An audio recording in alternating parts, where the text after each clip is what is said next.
Right, welcome back. I'm sorry about that. We'll try again.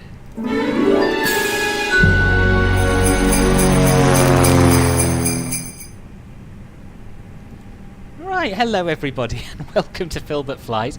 I had a few issues with the streaming software, so I'm sorry to those of you who were caught up in all of that. We are at Florence Airport. We are flying to Madrid, and I'm just going to wait for someone to tell me if the video and audio are working okay now. They should be. I've changed my settings in Streamlabs. And the good news is that in the meantime it's stopped raining. Stuka and Keffel, if you're back, is it working again? Good, well I'm glad to add to the realism a little bit for you, Ruben.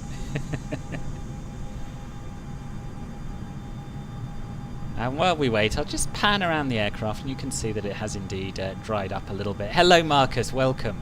I don't know if you were there the last time, but the streaming software was set up wrong, so everyone was receiving a 480p stream instead of the high resolution which you deserve. Good, glad it's working. So let's get set up. So we are going to be following today a LIRQ 5 Foxtrot departure, which basically involves us taking off from runway 05, turning round to the left and joining the departure at 3,000 feet or higher. So let's get down to the MCDU and begin with that. And I'm glad it's working. Everybody breathe. So step 1 in NIT A, we're going to be using a cost index of 20. We're going to be cruising at flight level 300 today, which I presume is due to high winds aloft. That's what SimBrief planned, and I normally trust it. And we'll put in our flight number here, which is VLG45KJ.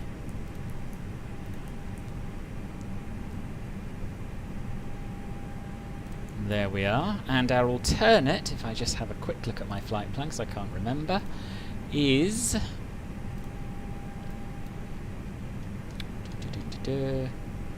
LEAB, which I believe is... No, I'm not sure actually. I was going to say Alicante, but I don't think it is Alicante. Hi, the security and safety checks are all done. Are we good to start boarding? Yes, you can start boarding. Okay. Yes, please start boarding, that'd be lovely. And because you're starting boarding, we'll turn on the APU bleed to get a bit of warm air into the cabin, and we no longer need external power because we're on the APU. So that's that. Now we go over to our... Oh, it's not in the database, no? That's interesting. Maybe I typed it wrong. LEAB. How curious. Okay, never mind. We don't need an alternate. This is a sim. It'll all be fine. Right, as I was saying, over to the flight plan page, and our departure should be pre-programmed. Yep. LIRQ 5 Golf from runway 05. So we can now go over to our init B page, import the 0 fuel weight and centre of gravity, put in our block fuel, which is 8.7 tonnes. So it's quite a short runway at this airport, which means we're going to be using full toga power, and we're going to be taking off unusually with flaps 2 today. And we're also limited for our maximum takeoff weight, so I've actually had to unload some bags before starting, having calculated the V-speeds. Firenze means Florence, indeed, indeed. Beautiful part of the world. You're lucky to live near here, Stuka Bomber. Right, so that's that. Hello, the Nobilan 303. Nice to see you. Welcome to the stream. We can now go over to our perf page and input the V-speeds, which I calculated earlier on wabpro.cz, and they're going to be 114. Again, due to the very short runway, that's lower than you might be used to. We'll be rotating at 129, and V2 will be 133. Transition altitude is going to be... just check, 6,000 feet.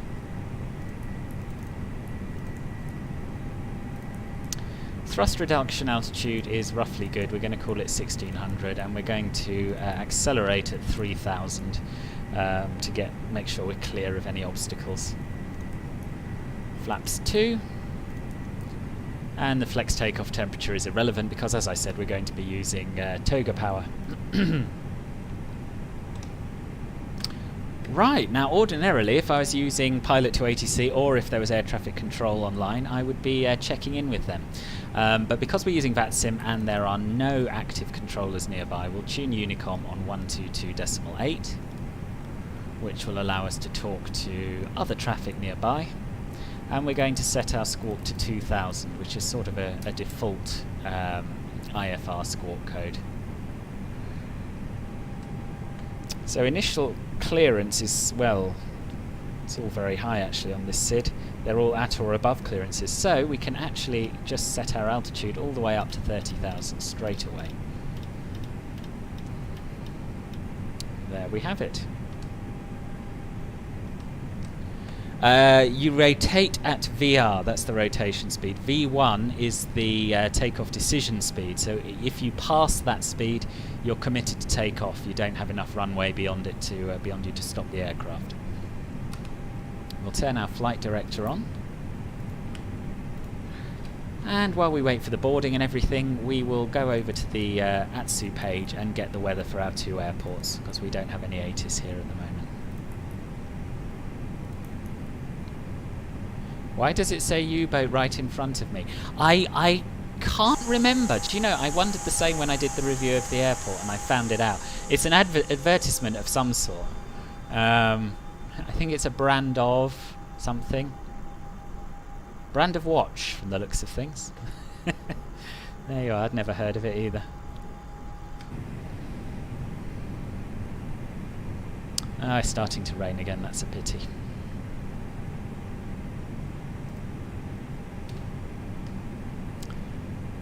Did I press send? I can't remember. Well, we have a company message, so I probably did. Back to the AOC menu, receive messages, and here's the METAR. So variable wind at 2 knots, nothing to worry about. Few clouds at 2,000 feet, broken clouds at 4,000 feet and 8,000 feet. Temperatures 9, dew point 7, and QNH of 986, which is more or less what we have in the sim. I always press the B key to set it to whatever the sim thinks it is, because otherwise your altitude readouts won't be accurate. Hello, El Diablito, nice to see you. Nice to see you. Oh, it's a film, is it, U-boat? Okay. Not a watch advertisement. Oh, there we are. Yes, I hope it... Yeah, it should be a nice flight route. Should be. The weather here is pretty grotty. Let's have a look at what it's like in Madrid. A few clouds at 6,000 feet. Temperature of 10. Quite strong and gusting winds. That will be interesting. But at least not too cloudy. Oh, was that? I always miss these. I'm not on IVAL, but I always miss the VATSIM events, and I should keep my eye out more for them. Well, we're due to depart in 7 minutes' time, so what I'm going to do is fast forward the pre-flight events a little bit. Hi guys, here's the load sheet for you. Thanks. No problem, have a safe flight. And we'll run our before start checklist.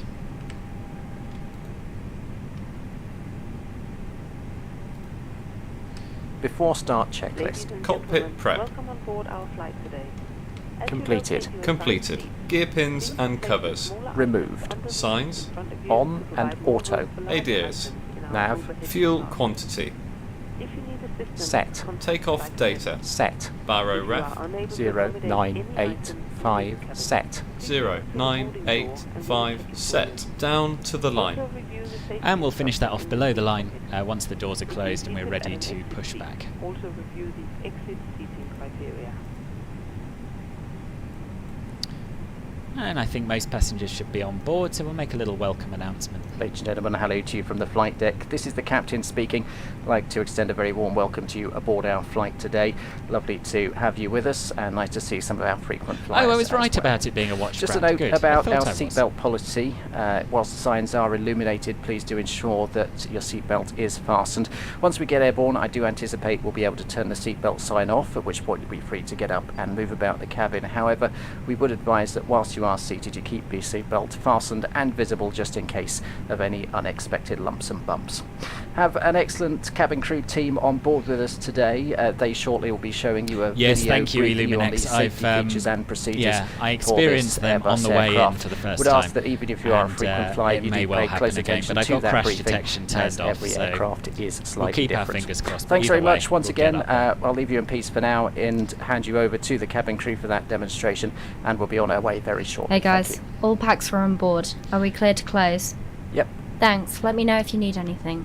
Does our route take us over Barcelona? It's a very good question. It certainly I'd imagine it would take us pretty close by. Let me just check the map.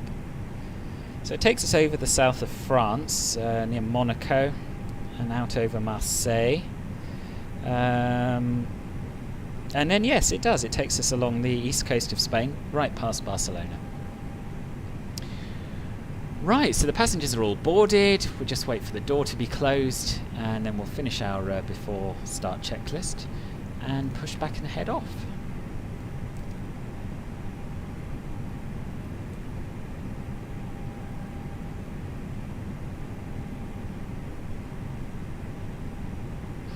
And there's actually another aircraft on the ground, according to VATSPY, so I wonder where he is.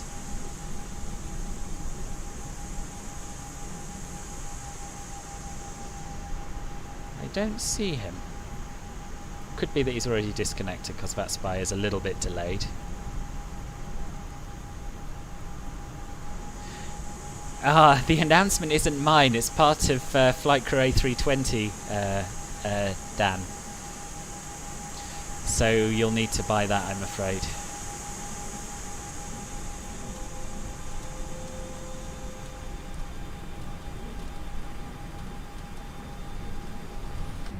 Okay, so the doors are now closed. We'll turn on the beacon light and we'll complete the before start checklist. Below the line. Windows and doors. Closed. Closed. Beacon. On. Thrust levers. Idle. Parking brake. On. Before start checklist complete.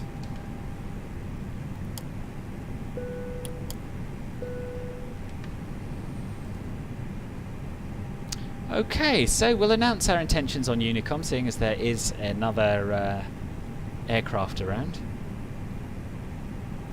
Peretola traffic, Vueling 45 Kilo Juliet, pushing back stand 103.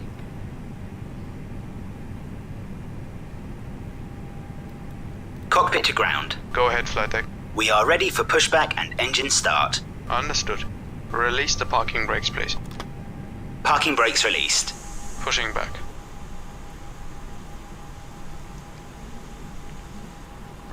So my plan is to push more or less straight back.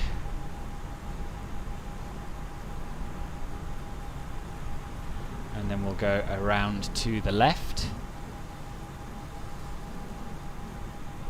No, we won't. We'll push back onto this taxiway here, and then we'll go around to the right. This is where a ground controller would be very helpful. Yeah, he does sound a bit like me, Dad, it's true. Yeah, Vueling, this is a real-world flight. It last flew on the 23rd of December, and it's going to fly again on the 30th, if I remember rightly.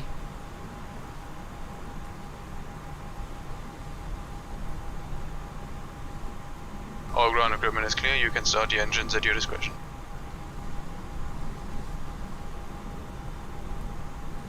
Right, let's get going. Starting engine 1.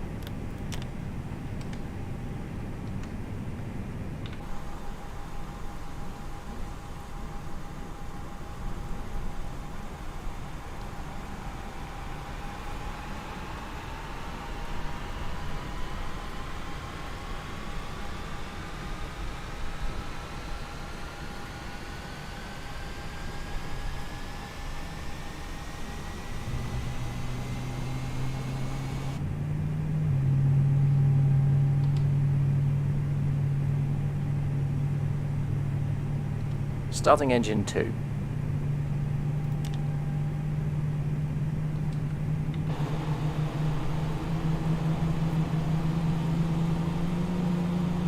Once again, ladies and gentlemen, welcome on board today. This is your purser speaking. Please direct your Horrible day for cabin flying, crew eh? for important safety. There is an instruction card in your seat pocket that illustrates the safety. The push is complete. Please set the brakes. Regulations Parking require brake set. compliance with this Understood. information as well as Okay, all ground crew equipment is removed. The The pin is out. Good engine starts from my side. I'll see you on your left-hand side. Thanks, and you can disconnect and go to hand signals. Thanks, have a good flight, and we'll see you later. So I use a number of sources for my real-world flight numbers. Usually I use Flight Radar 24, but of course there isn't a huge amount flying at the moment, so I've also got a program called Random Flight Finder, which is a bit buggy and doesn't work terribly well. Or I use Worldwide Virtual, which is a virtual airline, and they have a database of more flights than you'll find on a typical day at Flight Radar 24. cabin is pressurized. If there is a loss of cabin pressure, Spiraj, hello! open and oxygen Merry mask. Christmas and Happy New Year to you too. Remain seated with your I've got the seatbelt latest fastened dev build, and pull a Jason. mask towards you to start And yes, the this flow is of live weather. oxygen. Although Oxygen will it's be not flowing really through the raining mask, there, I don't although think. the This is a bag bit may of not a deflate. dodgy Cover your prediction nose by and mouth Meteo with the Blue. mask. Place the elastic band around your head and tighten by pulling on Right, the so end. we'll turn off the APU Secure your bleed, own turn off mask the before APU, assisting others. and we'll turn Your on life our jacket is taxi located lights. under your seat. Tighten the strap After and start launch outside checklist. the aircraft. Pull on the tabs to Anti-ice. inflate your jacket.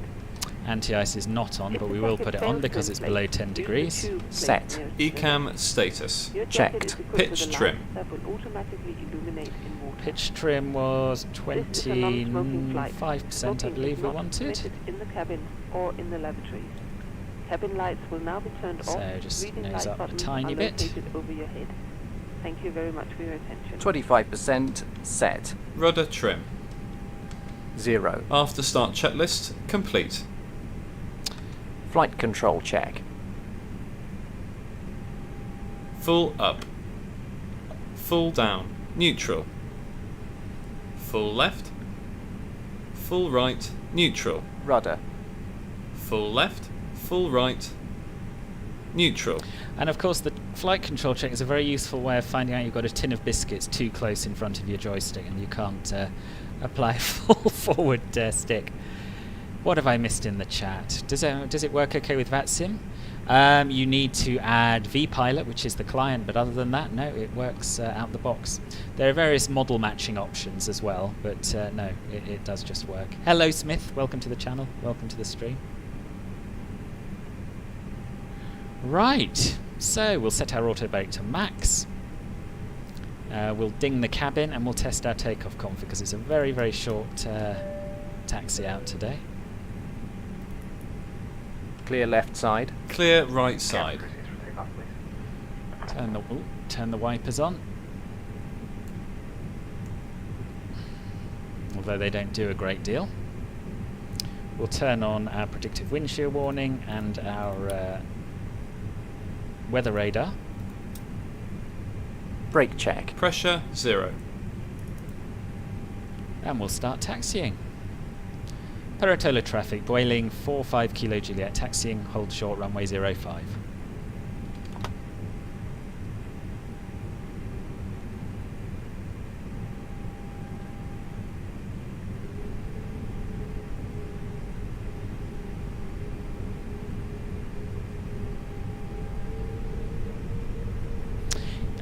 Yeah, Navigraph works okay. I'm not using the beta nav data, so all the nav data you see in the sim is default. So Navigraph doesn't actually update anything for me at the moment, but I'm certainly using the charts with it. Everything's just a bit too small and tight at this airport for me. Can't work out where I'm going. Ah, here we go. Right, that's what we're doing.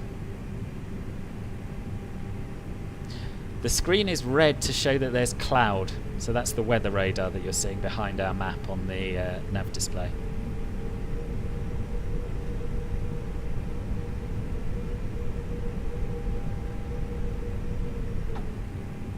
Before takeoff checklist. Flight controls. Checked. Checked. Flight instruments. Checked. Checked. Briefing.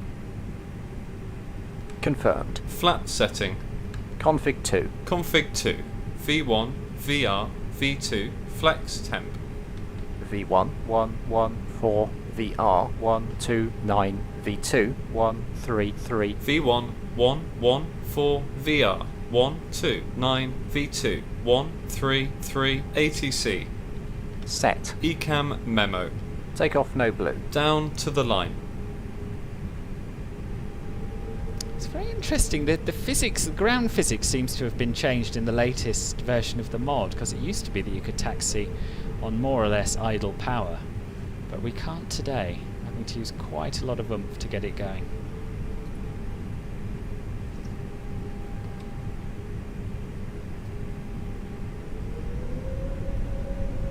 And I believe in that the real aircraft does usually taxi on idle power.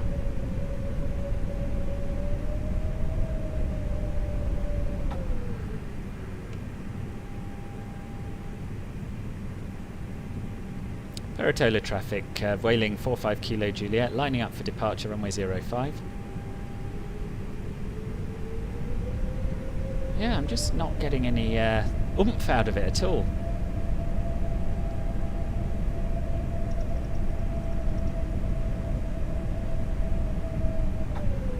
This is grim, isn't it? Proper grim. Right, so turn on our strobe light, turn on our landing lights, turn our nose light to take off, and we'll turn on our runway turn off lights. Complete the before Below start the line. Cabin crew, be checklist, seated for takeoff. and then we'll be Takeoff runway. Confirmed. Confirmed. Cabin crew. Advised. Engine mode selector. Normal. Packs. On. Before takeoff checklist complete. Ready? Ready. Take off. Right, here we go. Let's hope the runway doesn't try and kill us. Mantoga SRS runway auto thrust blue. Check. Thrust set.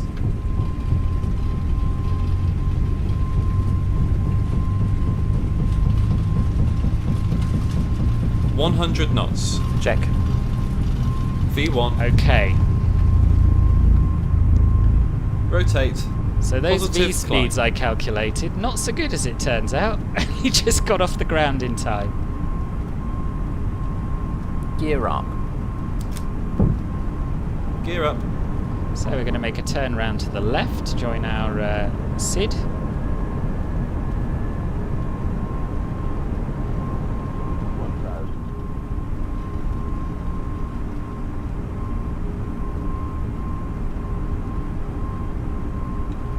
Reduce to climb power.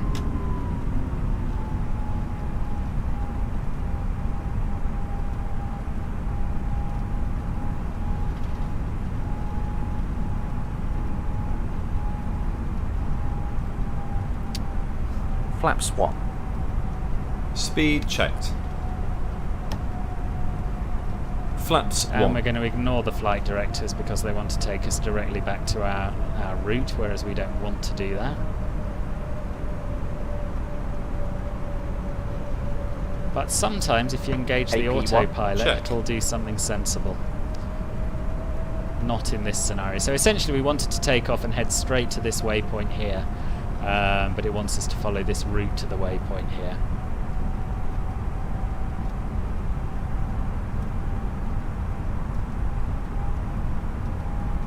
Don't know why we aren't climbing. We'll use selected altitude mode. It may have an incorrect altitude restriction in the MCDU, as is sometimes the way with this sim. Flap 0. Speed checked. Flaps 0.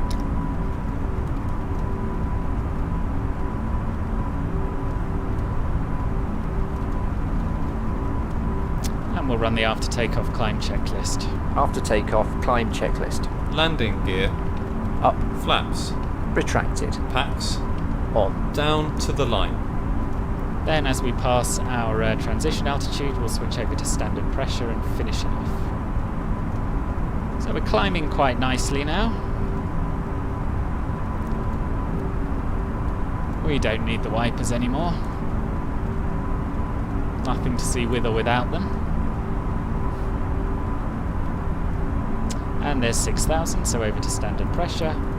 Set standard. Standard. Cross-checked. Passing flight level 083.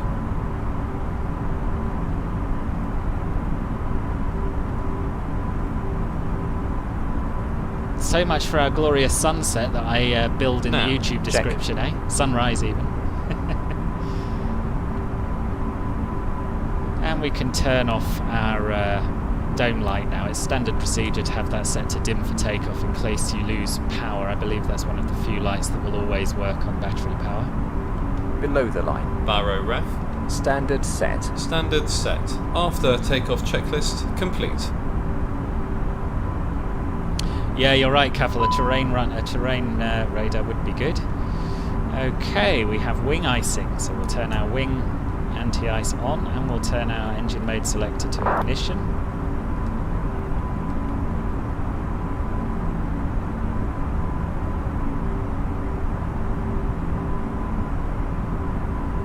Again, as I've said before, this aeroplane ices up very, very easily. Anyway, above 10,000 feet we can turn our landing lights off. Our nose light should have been turned off by the first officer, and it has been. Runway turn-off lights are off now as well. And I believe, though I'm not certain, that we've broken through the clouds. No, perhaps not quite. I would expect to see at least a little bit of light in the sky. Whew. Anyway, we're in the air. I didn't sign up for that. Runway too short, V-speed's not right. But we got up there, that's the main thing. Yeah, and thank God it didn't bump, absolutely, Stucker. Here we are. Something to see, a little bit of light in the sky. You saw a fighter jet in Florence, nice. So we'll increase our range on the navigation display. And that's really it, we'll just keep on climbing up to flight level 300. We've lost the severe ice detected warning, which is good. Turn the TCAS on, should have done that before departure, but it doesn't work with VATSIM traffic anyway. And I think now that we're through the worst of the chop, we can turn... Well, no, let's not turn the seatbelt sign off just yet. I've just noticed this purple area ahead of us. Hopefully we'll climb above the weather soon.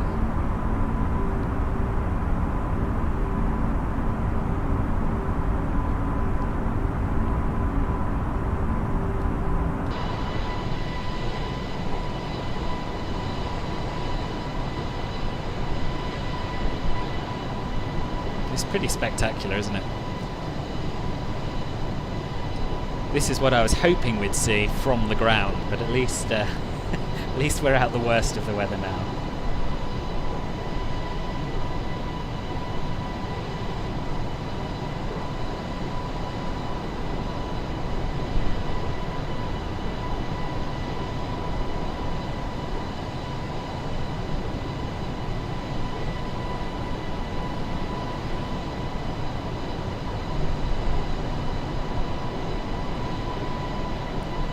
So now we are in the air. I'll tell you a little bit about our routing. I mentioned it earlier with when Jason asked if we're going over Barcelona. But we're essentially hugging the coastline for most of the way. So we're flying northwest. We'll be flying just north of Carrara in Spain. And, sorry, in Spain, in Italy. What am I talking? In Italy. So we're just northeast of Lucca at the moment, heading towards Carrara. And then we'll be passing very close to Genoa before turning to the south slightly and crossing the French border near Nice, so we might see a little bit of Nice if the weather allows us to, and then crossing the southern tip of the Côte d'Azur, coasting out again near Marseille, crossing over the sea and then making land in Spain near a place called Platja d'Aro, before again following the Spanish coastline southwest via Barcelona, turning inland at Tarragona and then heading directly for Madrid. I'm back at work tomorrow, sadly, Jason. How about you? I'm glad you're enjoying it, Stucker. Which one is where you live? You said you live near Barcelona Airport. Is there? Are we actually flying even closer to you than that? Sorry, I mean, you said you live near Firenze Airport.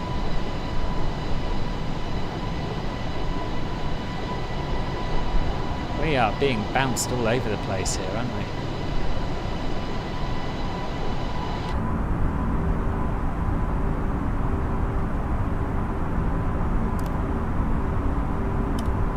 I tell you what we could do, because we are on VATSIM, is we could cut this corner a little bit, perhaps head direct to Cologne. I think we will. I think we'll do that, because that should get us away from some of this weather with a bit of luck.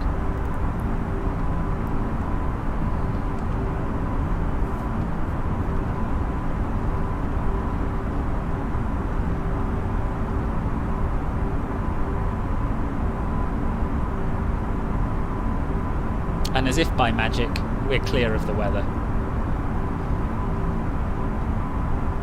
Oh yes, you were self-isolating, weren't you, Jason? I take it you never developed any symptoms and you're all good.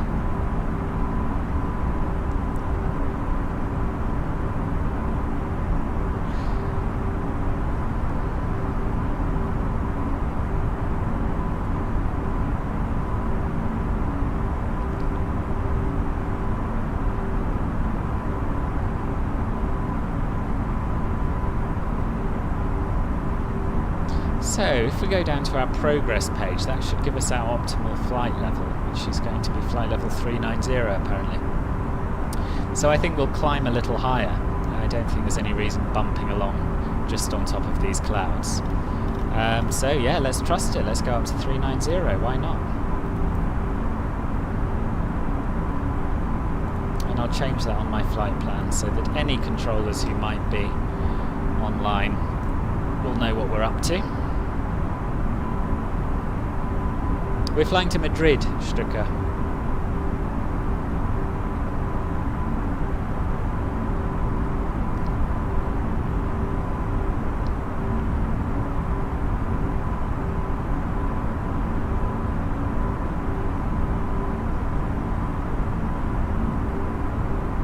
So because I've cut that corner, we are going to be flying directly overhead Carrara, and then heading out over the sea and coming back to dry land somewhere near, if I can just work my map out, yeah, somewhere near Nice.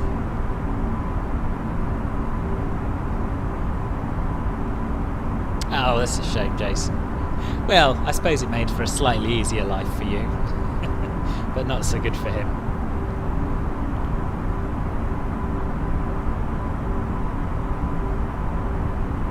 What do you mean, no, since we departed from Florence, Stuttgart? Oh, you mean where are we flying now? Is that what you mean? So now we're over Carrara and Massa.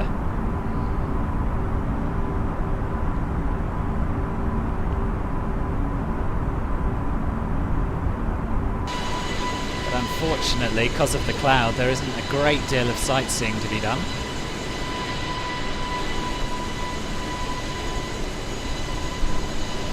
Looks like the sun is just about to poke out from behind this cloud behind us, which should be pretty spectacular.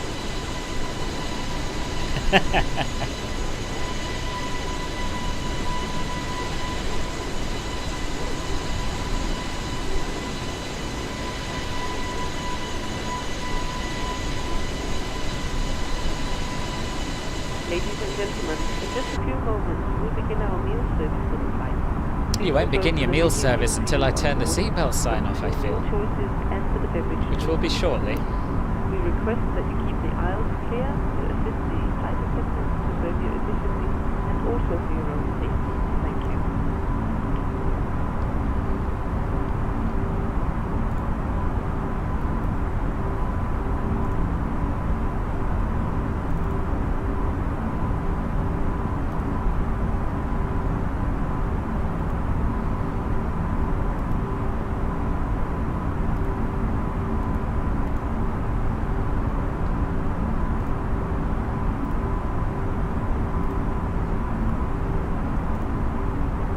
Hello Cresty, welcome to the stream.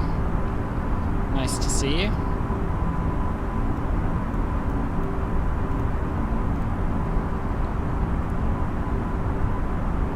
I think there should be a little bit of let up in the clouds. Certainly at Madrid, it was looking not too bad.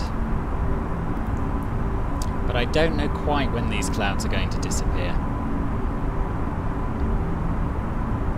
Let me have a look at my flight plan, see if that gives us any indication.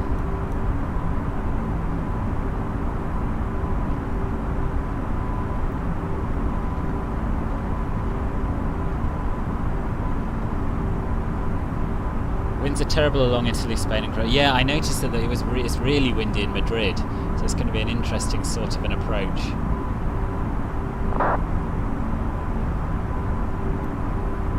It's going to be a long leg as well because we've got headwind more or less all the way from what I can see. No, I haven't got much information on cloud cover. Let's have a little look at, try and find a radar picture. Yeah, it's been bumpy since the off. I'm hoping it'll let up soon. As we climb higher, it should do.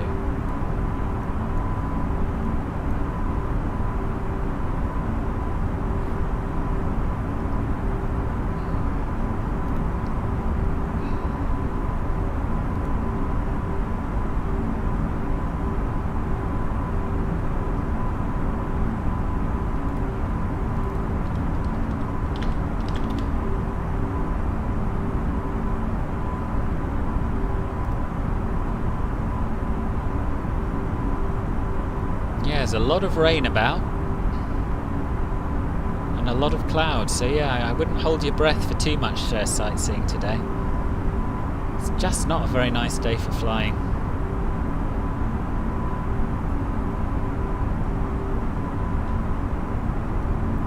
Yeah, I've been using Meteo radar, but that's not a bad call because what Meteo Blue says should more closely match what the sim does, shouldn't it? Can you see cloud cover over Europe, though? Yes, you can.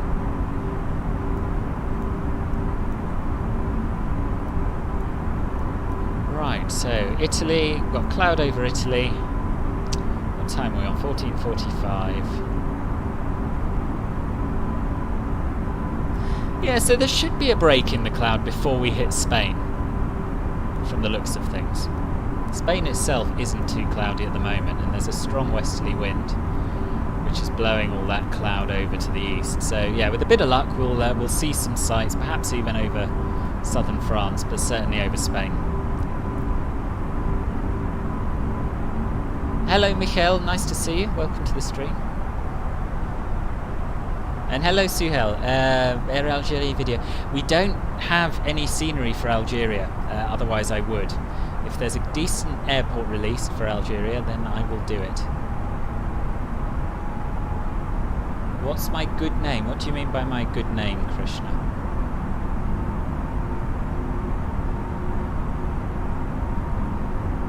Yes, I'm doing live weather, but not live time, correct. Air France is doable. Yep, I can do an Air France.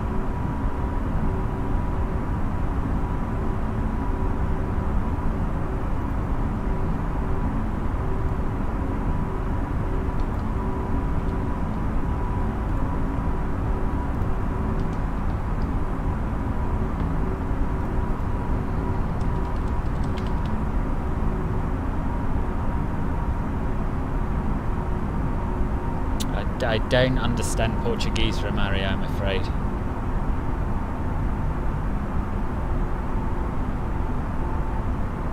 Oh, has a Helsinki scenery been released? I was not aware of that.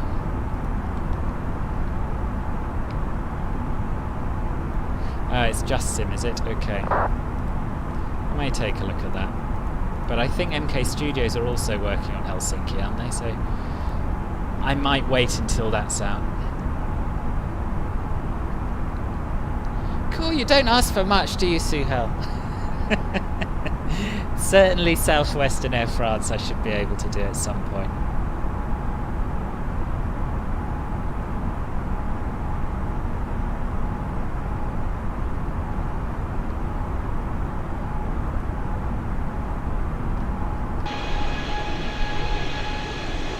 And it seems the sun has finally appeared. Yes. The day has begun. We're out of the clouds and the weather's looking better in Madrid than it was in Florence, so that's good.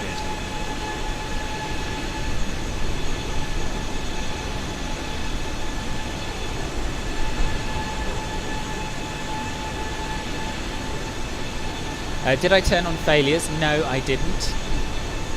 Bonjour Suel et bienvenue.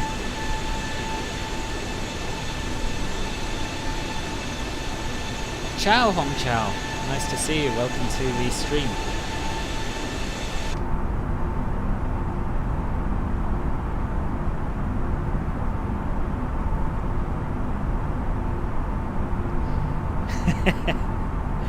Yeah, I have to say, Cashel, that their Dusseldorf didn't hugely inspire me to buy their next releases.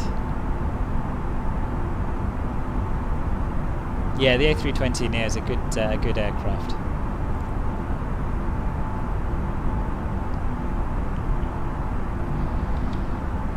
Let's just see if we've got any ATC coming online. I don't suppose we have at this time of day.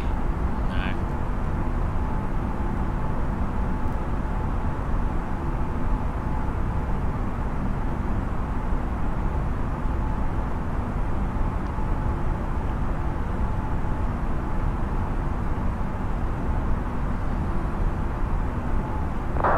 I haven't tried a Pilot's Life. I haven't tried any of these sort of career add-ons.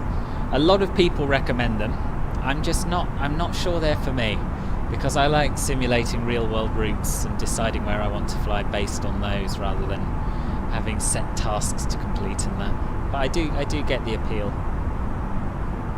Hello Fabian, welcome to the stream.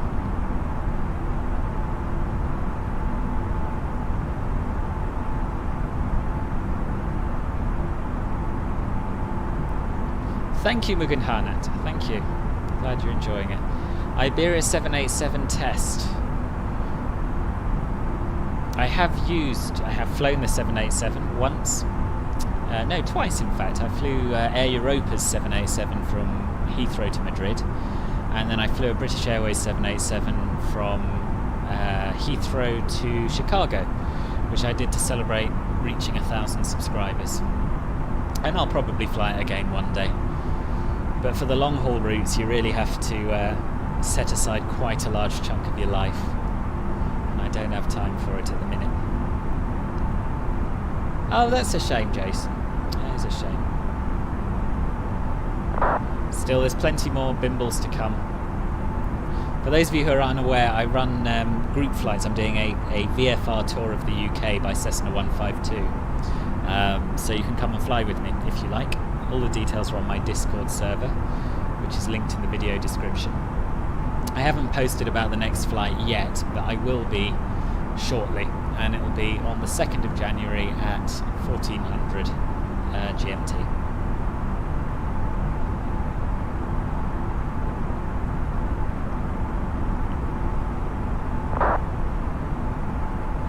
Yeah, I would, Daniel, yes, but only if you probably, this is my opinion, it's worth only using SimBrief if you have a Navigraph subscription, because otherwise the nav data is very out of date.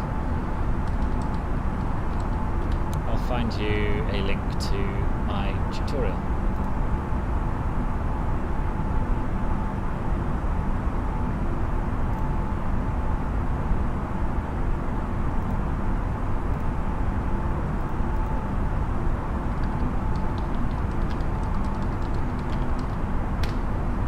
There you go.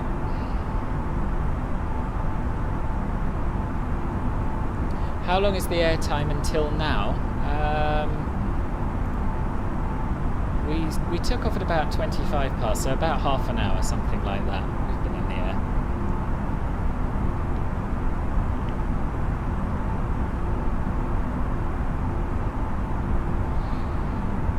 No problem, Daniel. No problem. Yes, I think we're all keeping our fingers crossed for that, Stucker.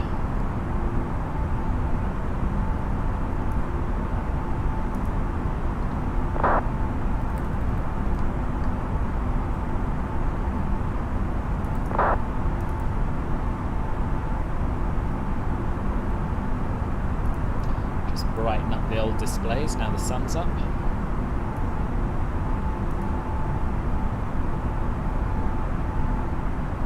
Au revoir, Suel. Bonne journée.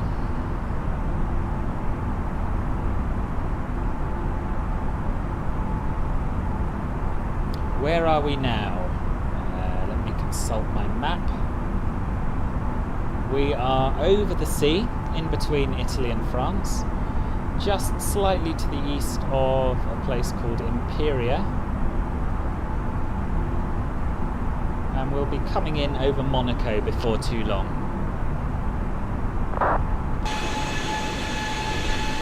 And the cloud seems to be thinning out finally, which is nice. So we may even get to see some scenery. Not quite yet. So because there's no visible moisture, we can probably turn off our anti-icing now. I know the airframe is covered in ice, but that's just the sim for you.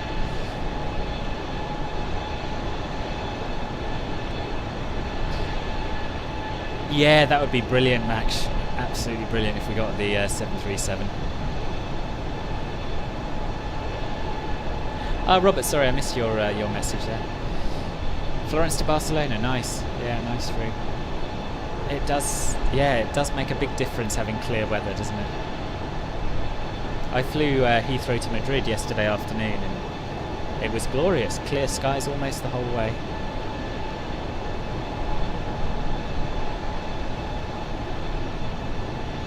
Correct, Jason. Yeah, there's a strong westerly wind. So our flight may take longer than scheduled today. But yeah, nice to see you again. Yeah, I had a very nice Christmas, thank you. Hope you did as well.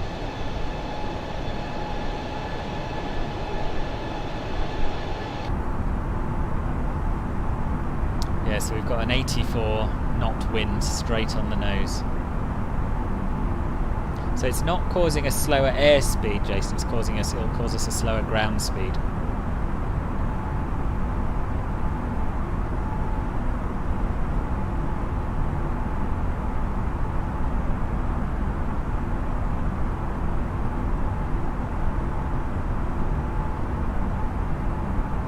Yeah, so icing conditions only exist when there's visible moisture in the air, and because we're out of the clouds now, we should be fine.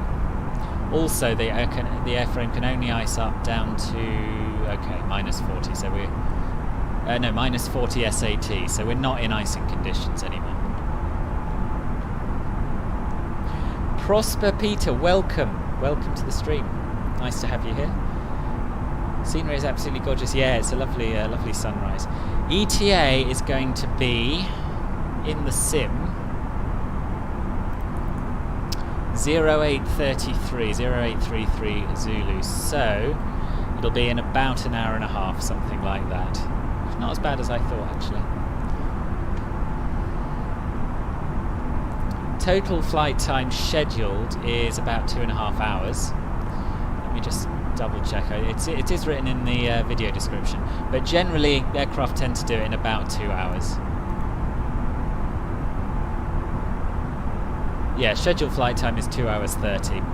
But if you look at the history of this flight on Flight Radar 24, it tends to be about 2 hours in the air, give or take.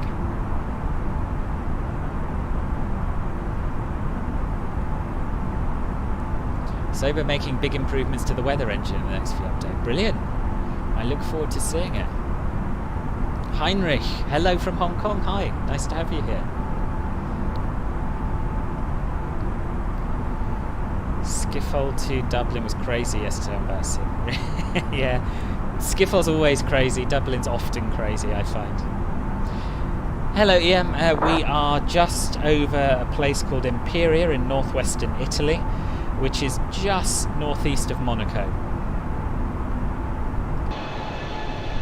So we should now be able to see the coastline down there. Yes, we can. So we're just following the coastline to the southwest, and we should see Monaco shortly, and then Nice.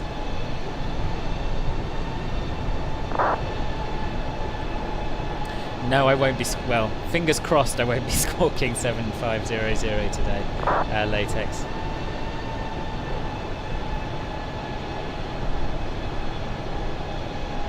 Hello, Flame Fury. Welcome to the stream. Hello from Nils from Bavaria. Nice to see you.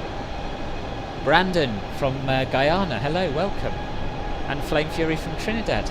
Nice strong Caribbean contingent today. Welcome. Sugar, can you fly historical planes in flights in 2020? Yes, you can. There's an old biplane that's included. There aren't many other really historical planes at the moment, but I'm sure more will come. Add-on developers will bring more into it. ETA is going to be 1 hour 30 minutes from now, so about 16:30 Zulu real world time.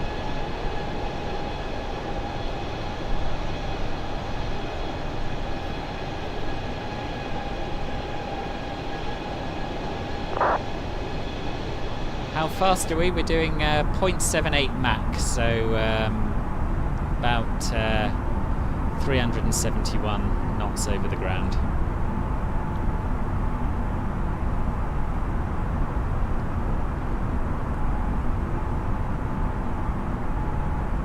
Yeah, I will be picking up the CRJ match. Yeah, I'm going to try and do a review of it as well. Although it'll be my first aircraft review, so I'm not entirely sure what I'm going to say about it, but we'll see. We'll see.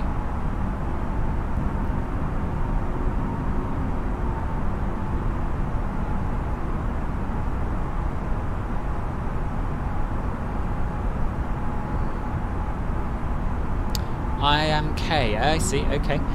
Tell you about myself and how I've upgraded my machine over the years. Gosh. Okay. Well. So I've been simming for about 20 years. I started with flight sim for Windows 95, and I've sort of had gaps in my simming between then and now. I had flight sim 98, flight sim 2000, 2002, and 2004. Then I took a long break from it. Got FSX, got P3D. So I haven't really upgraded my system. I've used, in the interim, I used Macs mostly. But about 3 years ago I bought myself what I'm now running, and you can see the specs in the YouTube description. So yeah, not much in the way of upgrading, although I am hoping to get a 3080 graphics card at some point, if my machine will support it, and I'm not entirely sure. Ever considered doing a live with the Beechcraft 1900D? No, I haven't, to be honest, Brandon. If I'm doing VFR flights, I tend to fly the 152 because it's nice and slow and you can see what's going on. But never say never. I might well. Fundamental difference between airspeed and ground speed. So airspeed is your speed through the air. So if you are stationary over the ground in 100 knot headwind, your airspeed is going to be 100 knots even though you're not moving over the ground. And your ground speed is much like what you get in your car. Oh yes, correct. Yeah, thanks, Kaffel. Yeah, T16000M, TCA. Hello, Gaming Therapy. Welcome to the stream.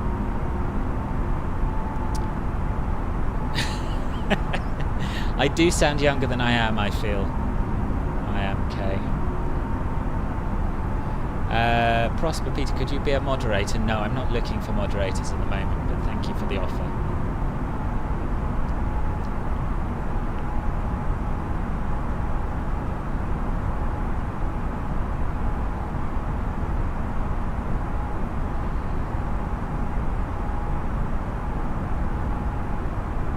I think it's battling with the headwinds, yeah.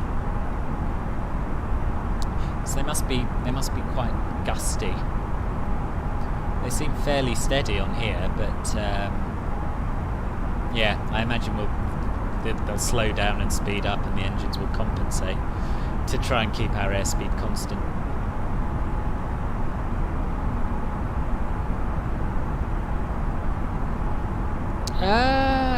Hello, Connor Science Guy. I don't know. I'm not aware of any changes. I updated mine today, and they started as they normally would. Did you definitely have the APU bleed on? Because that's something I've done before now. And obviously you can't start the engines without it.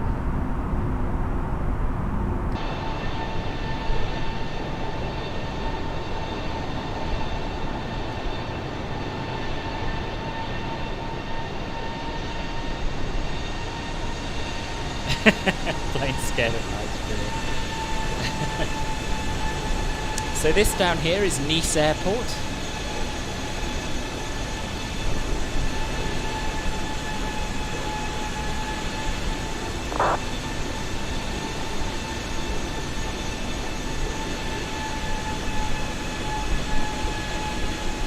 I've got my frames locked to 30 frames per second IMK,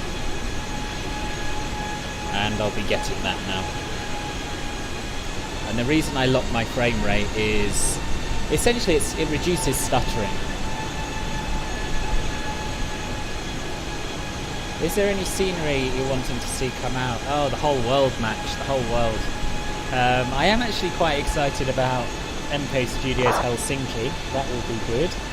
I'd love a really good Heathrow. We've never ever, in any sim, had a really good Heathrow. We've had some passable ones from UK 2000 and Simwings, but yeah, that's what I'd really like.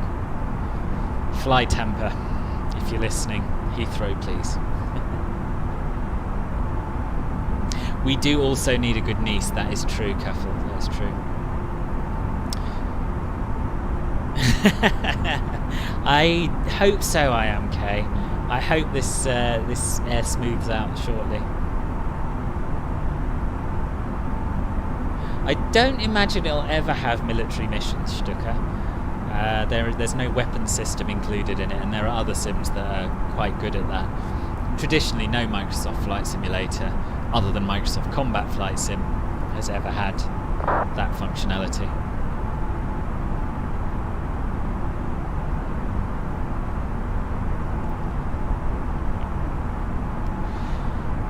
Dimideros, Thiago, hello, welcome to the stream. I think you said hello and I missed you, but nice to have you here. Where was that takeoff from? Yeah, Munich from Guy would be good, and Zurich from Guy would be good. Yes, Heathrow Airport is handcrafted, and it's not too bad, but if you look at the best of what add-on developers are doing, i.e. Fly Temper Las Vegas, Gaia's Florence, and Aerosoft's Cologne Bonn, it's not up to that standard. Yeah, the handcrafted Heathrow is basically the reason I bought the premium deluxe version of this sim. And yeah, it's better than I expected, to be honest, but I'd like something even better.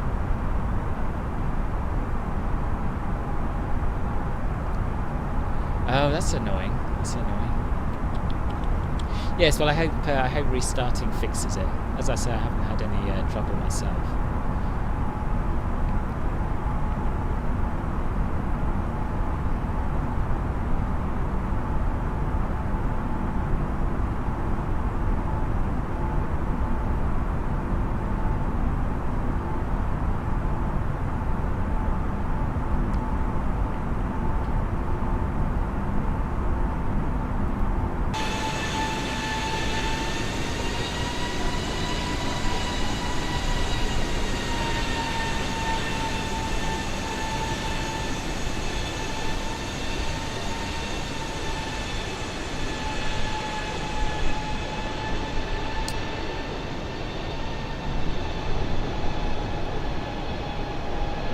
Yeah, sorry, I've missed quite a lot all of a sudden. Right, Nils, hello. Can I show you where in the flight plan of the QNA MDA transition altitude is such? They're not in the flight plan. They're going to be in your approach place, which, yes, I should be able to show you. Just bear with me.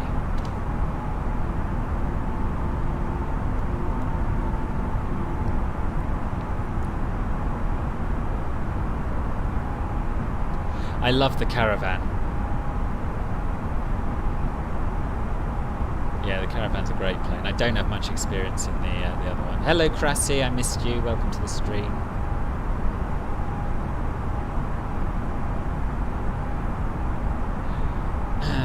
I'm really struggling to keep up with the chat today, which is a good sign, I suppose. There's lots of you here, which is nice. But apologies if I miss a message. Do feel free to ask again. Butter it or Ryanair landing. I'll definitely do one or the other, Prosper. Yeah, Florence's runway is very short. The flight we're going to land in about an hour and 20 minutes. Vueling, yes. I downloaded the latest mod this morning.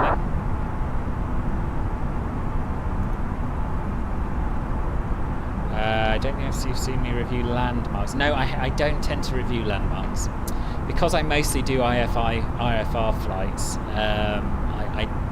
they're just not something that I tend to buy, to be honest with you. Right, let me try and show you some charts.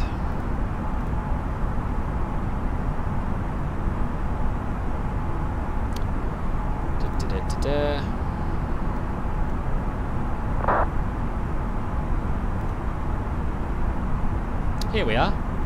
Here's a chart. So this is the standard instrument departure we followed. So a lot of the information you asked about is on here.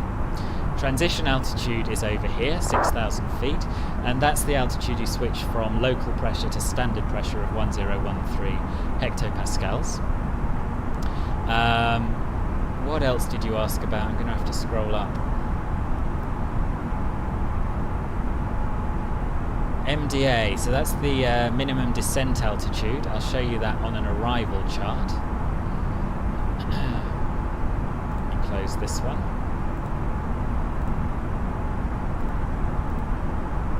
I'm so used to using this on my iPad, I don't know how you bring it up on here.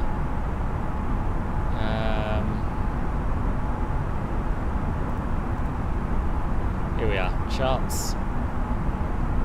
So let's just say, for the sake of argument, we'll be doing the ILS-Z onto runway 18 left. So your MDA, this is the initial approach.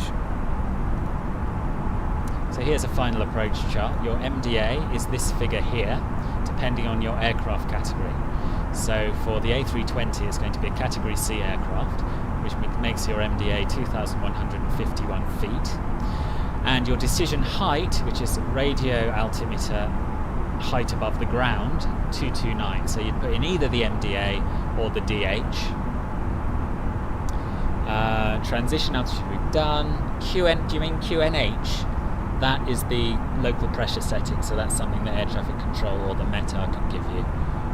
And the rest, I think, of what you need is from the flight plan. But let me know if there's any other figures that you need, and I'll do my best to find them for you and show you where they are.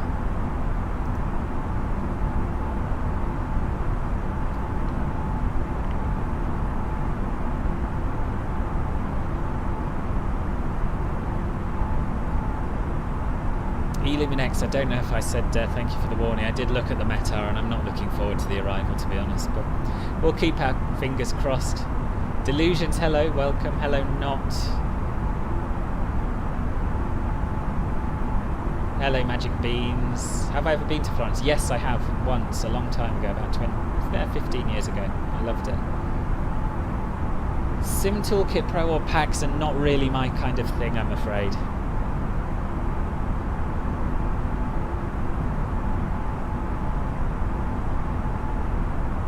How do you read METAR data correctly?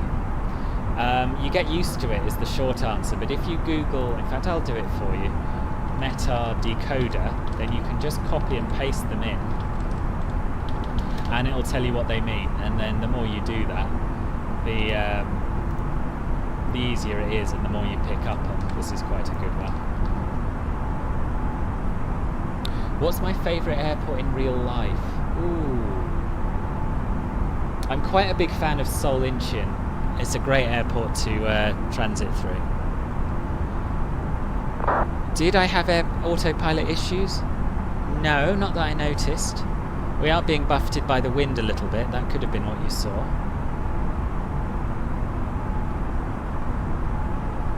What always happens to you, Magic Beans? I've forgotten what I was saying now.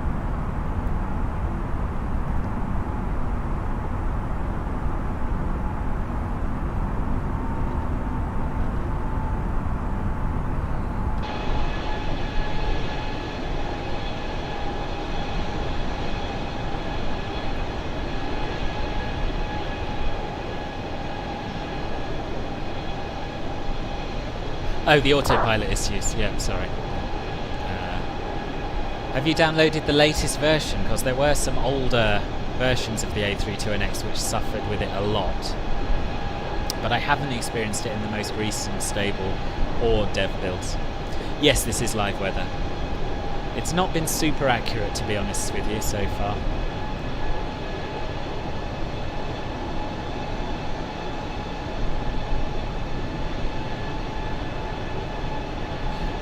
Right, I'm going to abandon you for 5...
Right, I'm back. What have I missed? We're still in the air, so that's a good start.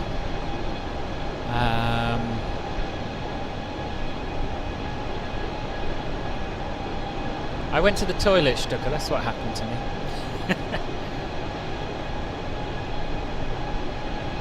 Yes, have a good flight, not indeed. Tips for graphics settings. Well, you can see what I'm using in the community tab of my YouTube channel. I'd recommend 32 gigs of RAM, but you'll probably get away with 16. You'll just have to turn things down a bit. Akashi, I don't know what you're doing here, but I think we'll get rid of you.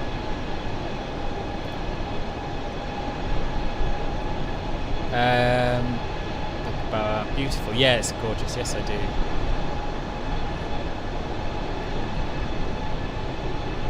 Yes, LFPG, the default one, is quite buggy. I haven't experienced a crash at Orly. Thank you, Aladdin. Hello, Civil Flying. The airline is Vueling.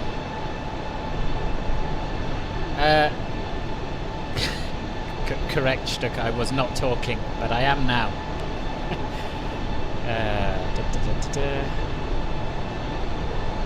I was indeed in the bathroom. Good, I've caught up. I didn't miss too much. I see. Good. Right, how are we doing? So cruising along quite nicely at flight level 390. Still got a strong headwind, 81 knots. And how's our ETA looking? 8:32. So we should be landing in about an hour and 15 minutes, something like that.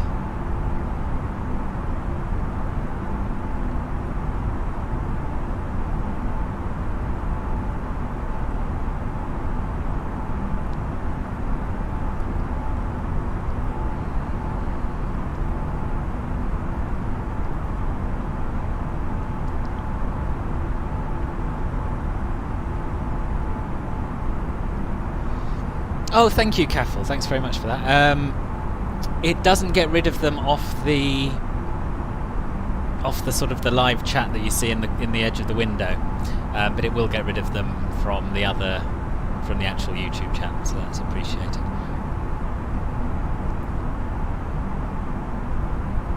Boston to San Juan, nice. How long's that flight not?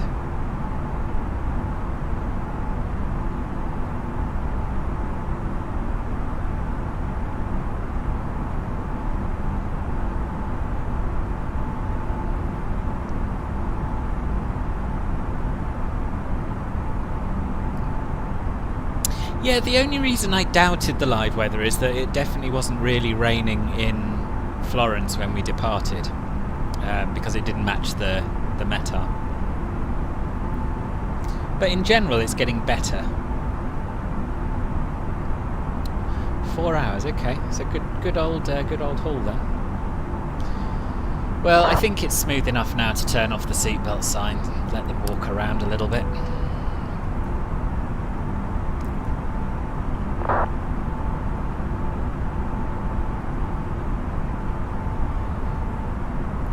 What was your experience with Vueling de Medeiros? I've only flown with them once, and I found them alright. Barcelona to Gatwick. Is it possible to add price information? Oh, now I used to do that, but because there are frequent sales and changes in price, I decided to stop, because what's accurate one day might be inaccurate the next. So, yeah, I tend not to do that now.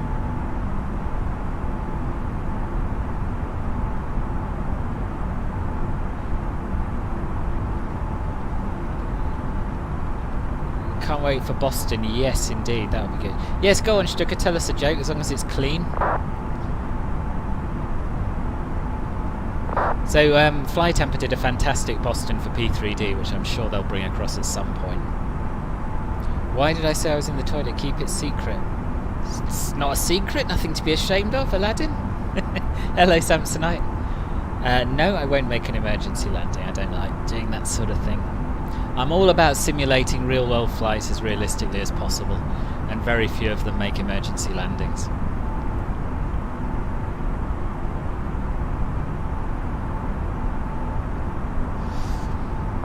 How are things with you, Samsonite? It's true, Jason, not many of my Bimble crew are here today. I suppose everyone's either back at work or still busy doing Christmas Zooms and that sort of thing.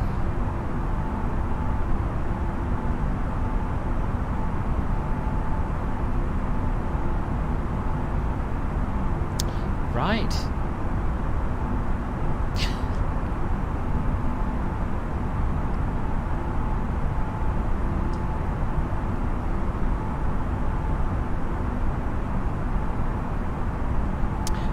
Hello, Adam. Nice to see you. Welcome to the stream.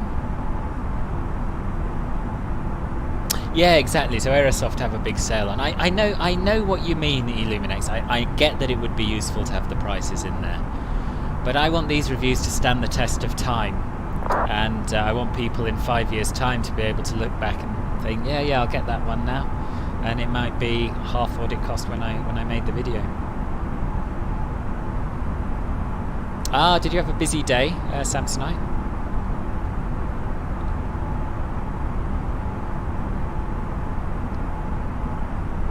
Oh, that's interesting. Not these are both default airports you're talking about. Understand what that's about.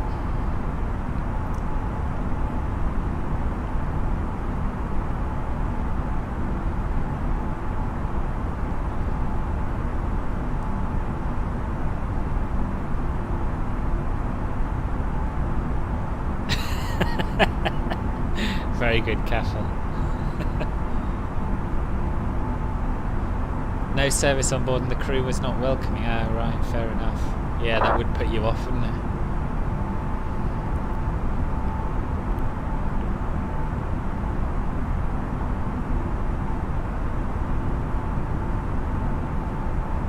Oh, glad you had glad it wasn't too busy. Blooming cold out there, though, isn't it? I'm not looking forward to going back to work tomorrow.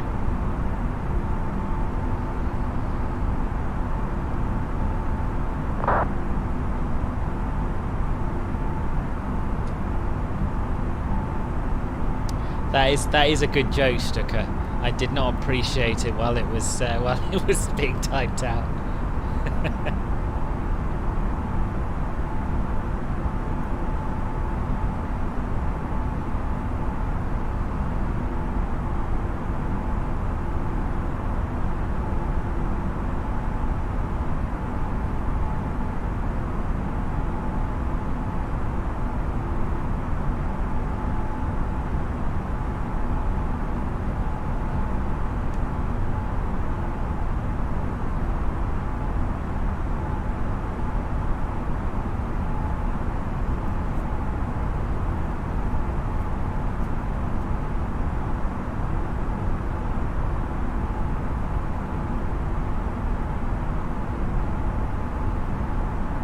Yesterday was bad, was it? How come?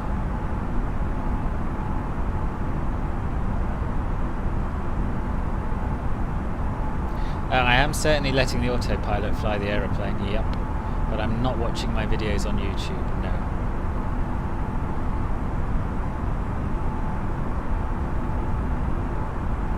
Oh, right, of course, yeah. Well, fortunately in London we missed the worst of Storm Bella, but it must have been awful, an awful day to work.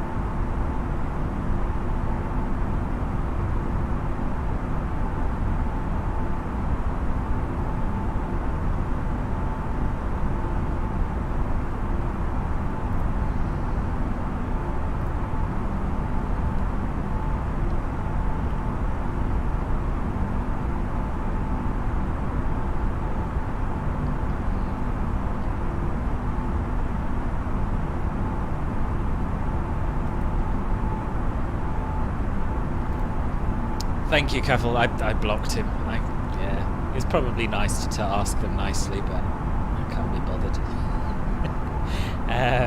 Just came and clicked onto the video. Is it easy to fly on FS 2020? It depends. If you've done any flying in previous sims, then yes. If you're just starting out, don't know. It's been a long time since I adjusted out. It takes a bit of learning. Because it's quite realistic. But there are some lessons included to help you get started. Have a good takeoff and a great flight, Not. Hopefully the winds are better than they are in Europe at the moment. Oh, nice. I've messed around with Infinite Flight. I've never used it a huge amount, but it's pretty good for a mobile game, isn't it?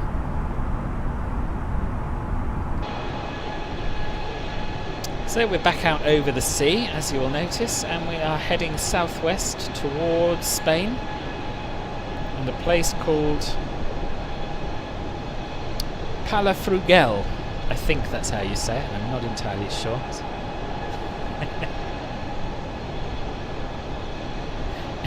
Yeah, Cathal, I don't know. I think if anyone comes in and starts typing random characters, they're not really here to engage or chat, so no point in being here. That's my view. Oh, okay, so a bit windy then. No, I think I just sort of commiserated with you a little bit, Samson. I wouldn't have wanted to be outside yesterday, let alone working at a busy, windy airport.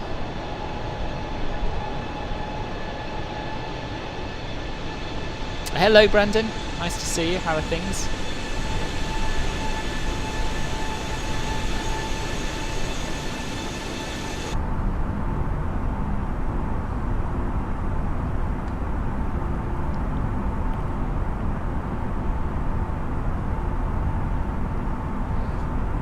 Hello, Liam, and hello, Lewis. Welcome to the stream. Oh, it's very nice of you to say, Brandon. I'm very glad you're here watching me.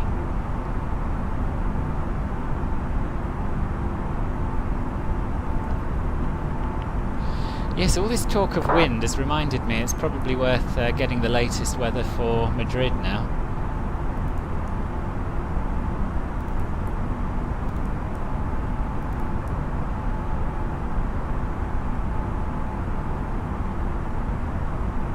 Yeah, I bet it was busy yesterday. Yeah, I'm very well, thank you, Brandon. Yeah, any live ATC on VATSIM? No, sadly not. Let me double check. There might have been someone come online since I last checked. No. The southern part of Europe is not well covered in the afternoons. Although I was lucky yesterday, there was control over Madrid. Hello, Claudio. Welcome to the stream. And Luke van der Zanden. Hello. Welcome.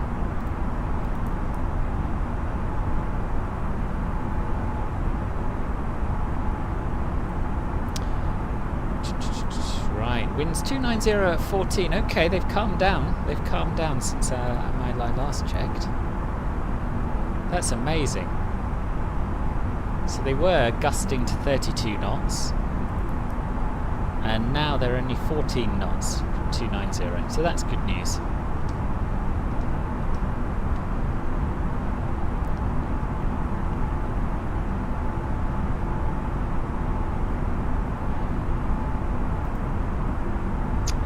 Who have I missed? Hello, Kaizaki. Welcome to the stream. You love planes, so good. Good, I'm a fan of planes as well.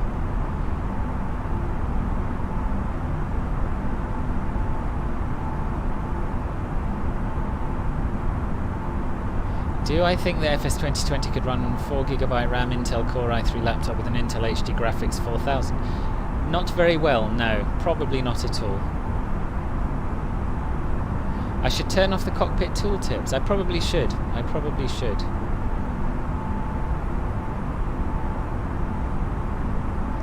Hello, Top Ross. In my opinion, I think that Microsoft Flight Sim is better, although I have never really used X-Plane 11 very much. But comparing this with FSX and other earlier generation sims, it just feels a lot more like the real world. Yeah, I know how to turn them off in them. Is you just do it in the menus, I think, not doing. The reason I leave them on is because the way you push the buttons to select managed and selected headings are the opposite of what I'm used to from P3D. So for that reason alone, I quite like having them there.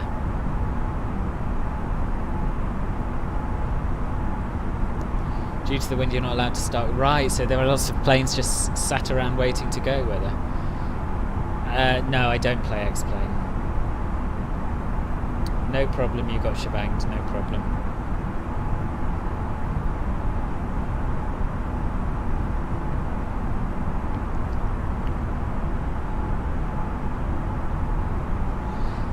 Yeah, but that's the most fun time simulation world, when it's all new and you've got so much to learn. It's a lot of fun. Start off with the Cessna 152, do the lessons. I'll teach you the basics, and then, yeah, there's a whole world to explore. Yeah, I think X-Plane has always excelled on the physics side of things. But it's still a lot, I believe, a lot more realistic than earlier Microsoft Flight Sims. It says at the top of the screen, Top Ross, we're flying from Florence to Madrid.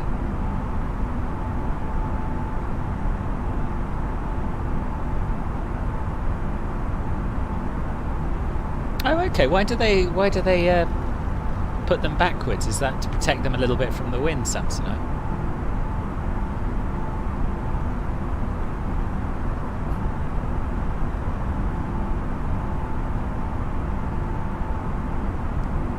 Yeah, YouTube is a great resource for tutorials. I've done a little tutorial on the A320, which talks you through setting up the MCDU. But I'd definitely recommend getting familiar with some of the smaller planes before you do that.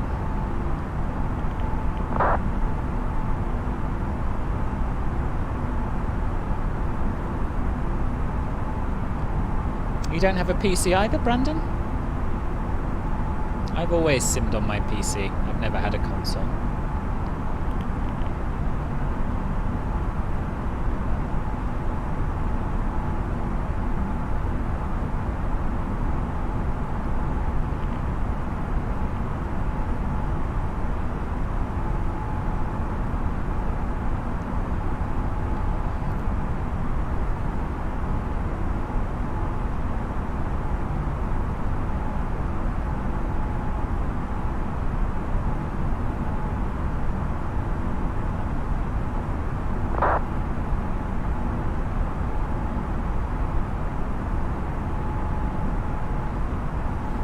Right, otherwise the door's blown up. Right, okay, that's a very good reason.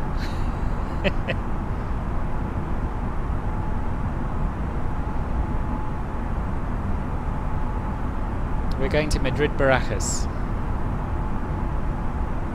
Yeah, we are. We're pretty close to Barcelona now. Just about to enter Spain.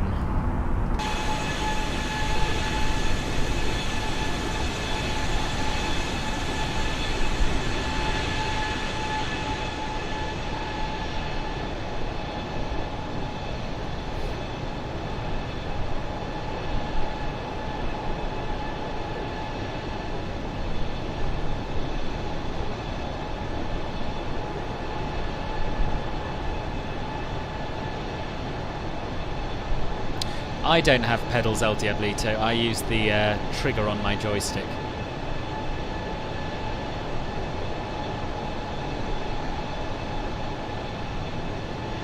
But you can also assign a key to it or what have you. Hello Benjamin, you start the flight from the gate by using the drop down menu in the world map screen.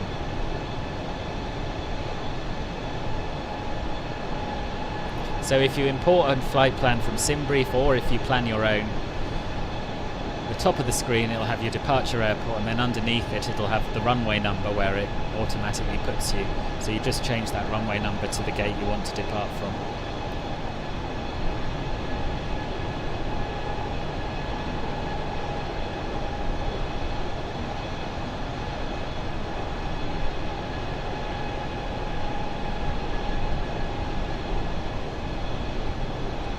Barcelona, yeah, we'll be flying over it fairly shortly. I imagine it's roughly here. Yeah, me too, Robert. I think Madrid is the best. I really do. I don't know, but I've got a hunch that Gaia had something to do with it, to be honest with you. The textures are really nicely done.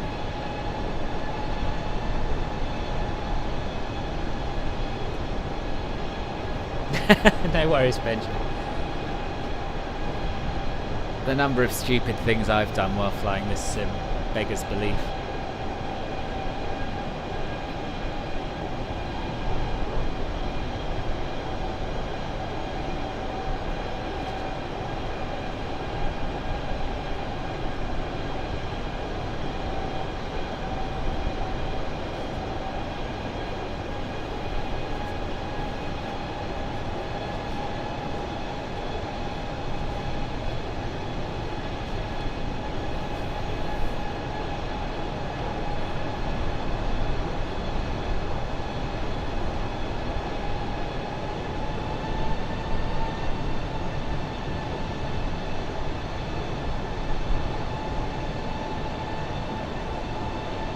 Where's Girona?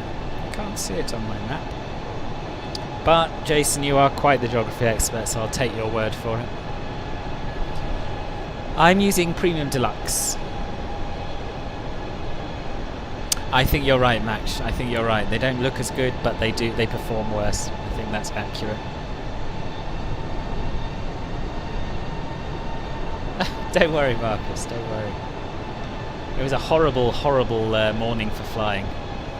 Very rainy, very poor visibility, so you didn't miss much.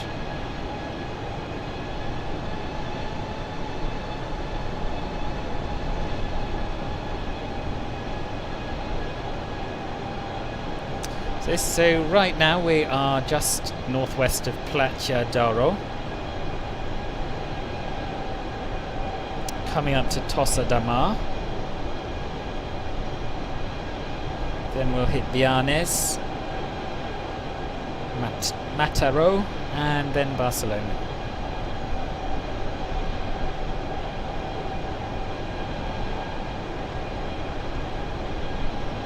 Oh, don't worry, don't worry.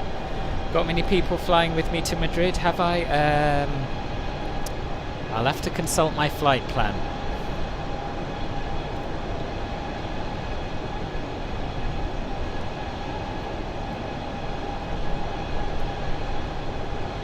Can't remember. We're fairly light because we had to be fairly light for the short runway. Got 163 passengers on board, so not bad. Yes, Gatwick Airport's a good airport. Yes, it is. Yes, it is.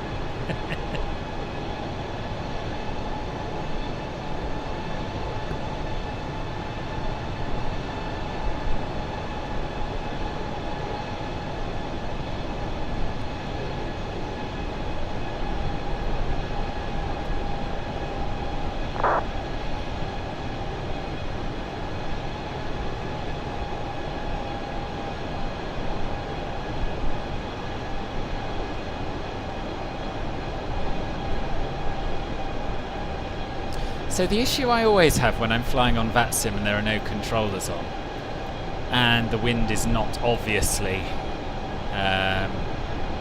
preferring one runway over the other, how do you know which runway people are landing on? I guess you can look at the map and work out which direction they're coming from.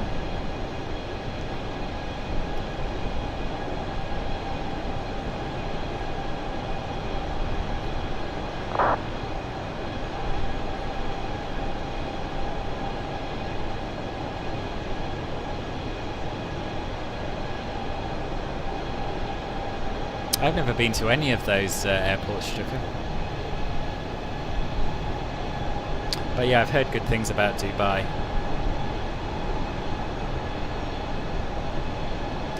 Madrid's good. As default airports go, it's one of the better ones.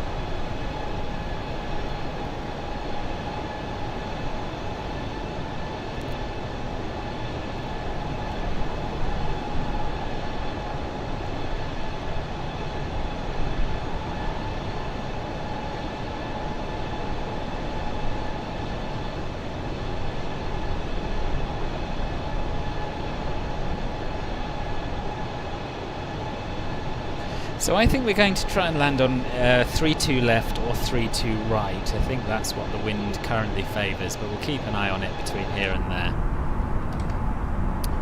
So yes, wind 290, 14 knots was our latest. So yes, that's pretty sensible.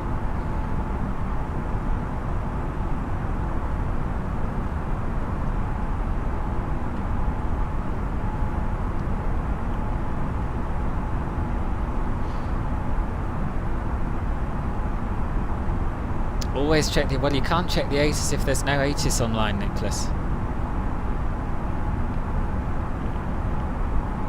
No, this wasn't VATSIM meta, I don't think. I think I've got it set up to use NOAA weather. Let me just check.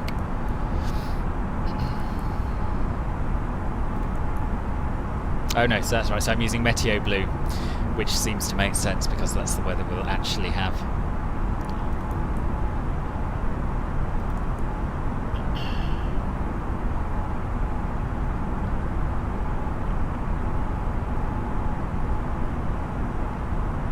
Is Florence Airport my favourite? No, it's high up there, but it's not my favourite. My favourite is probably either going to be Las Vegas or Cologne Bonn. I think those are the two best add-on airports we've had. Yeah, it's quite a lot of turbulence. Venice scenery would be awesome. What's the Q&A setting on the Meta? Pass. Where was that? I didn't see it. Q&A. Do you mean? Oh, do you mean QNH? 1003.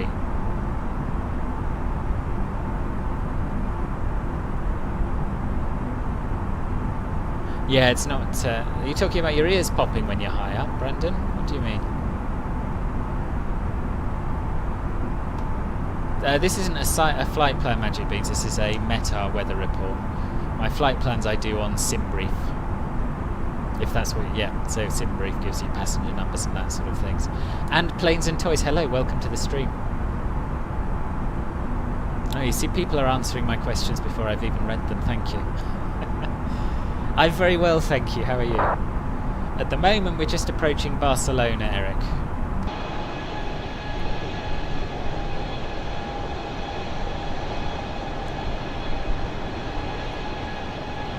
Yeah, so this is Barcelona just ahead of us.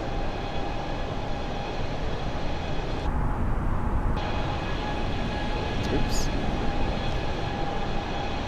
What is going on with my aircraft?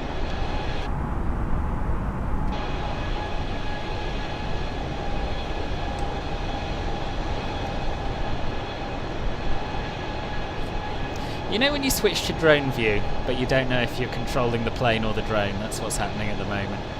So yes, there we have Barcelona Airport, and the sim hasn't crashed, which is good. And Barcelona City down here.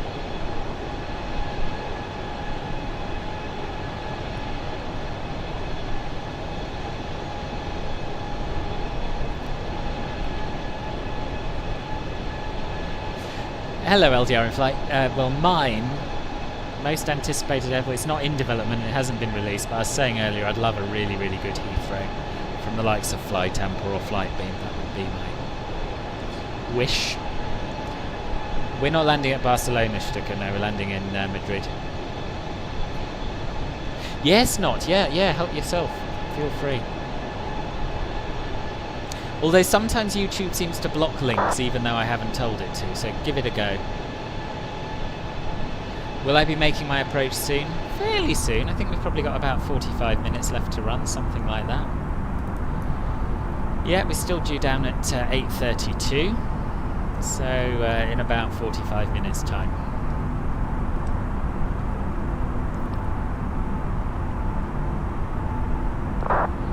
Zoom into Barcelona Airport. I don't think it'll look very good from this height if I zoom in, but I'll do my best. There it is. Doesn't look bad actually, does it? This is the Latin VFR scenery.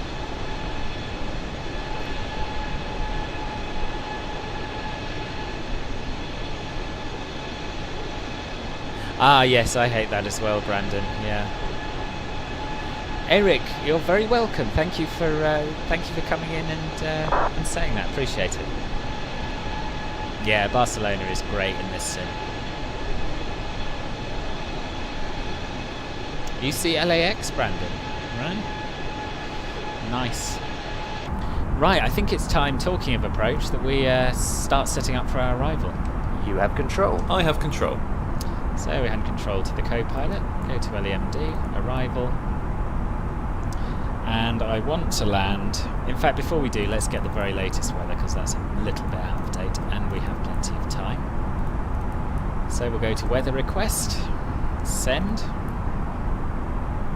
and meanwhile I will consult my charts.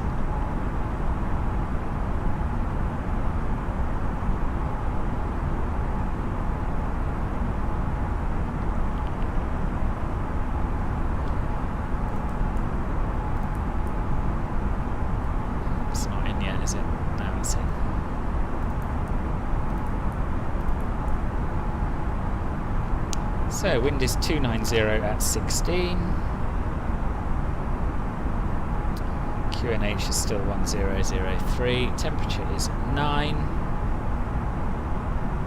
And we've got scattered cloud at 6,000 feet. Sounds good.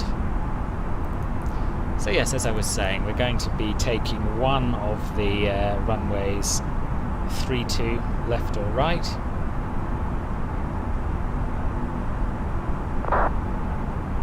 And I think we'll go for 32 left. And I just have to have a quick look at my approach charts, which I will show you once I've got it all programmed in.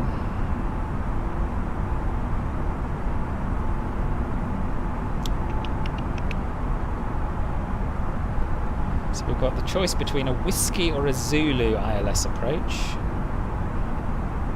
Just have to read the blurb to try and find out which one we want, or I could not bother and just pick one. They're both very similar. So our initial approach fix is Perales, PDT, Tobec or Aspen. So let's see where our star ends us up. Aspen, okay.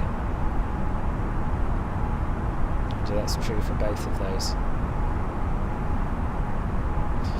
We'll choose the Whiskey approach to 32 left.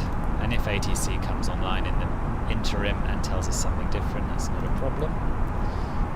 So that's that. Has that made the plane do something weird? No, it hasn't. Good news. Then we set up our perf approach page. And we put in that stuff that we just found out from the METAR report. So QNH 1003. Temperature's 9. Wind is 290 at 16. Transition altitude, oh that didn't work, 290 and 16.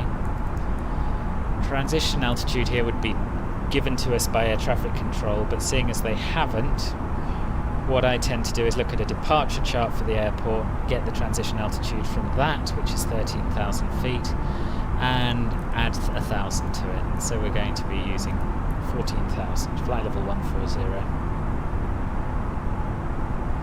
Going back to our approach plate, we'll find out the minimum descent altitude, as I showed you earlier on. That's going to be 2203.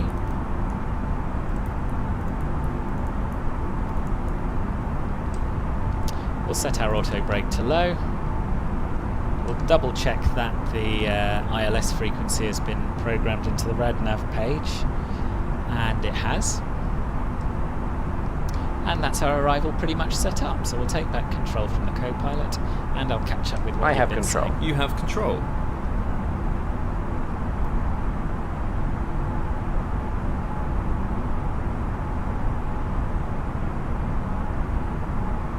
Yeah, KDCA would be good.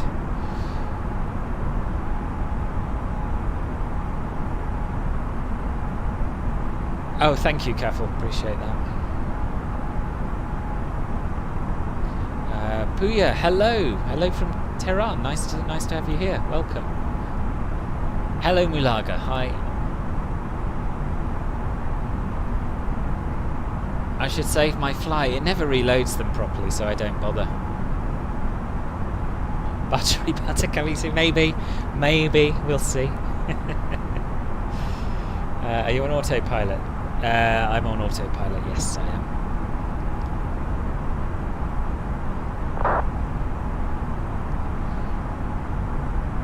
Airliners are never ever hand flown at this kind of speed at this altitude.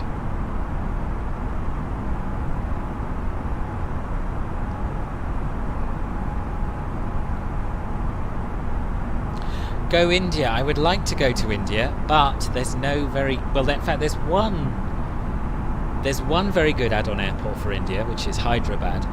As soon as there's another that I can simulate a real flight between the two, I'll do it. India is on my list. Transition altitude varies from country to country. If you put in the wrong one, the only thing that happens is that it won't remind you as you pass the correct one here.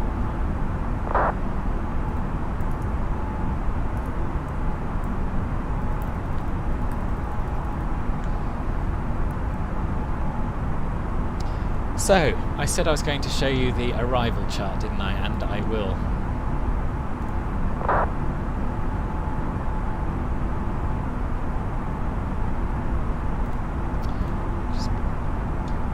Just going to bring up Navigraph.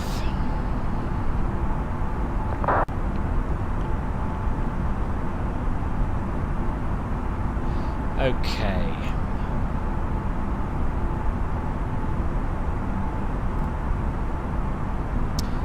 So we'll go through this together. This is our routing, as you can see, and we're going to be following the Aduxo 1 Delta arrival. So that means we're going to be joining the arrival at Aduxo. Our minimum height for this area is 10,000 feet, and our maximum is flight level 240. So we'll start planning our descent to be at Aduxo in between those two. We'll probably go for flight level 200. And then we'll continue our descent all the way to Sirgu, and then Asbin, which is the initial approach fix for our ILS approach,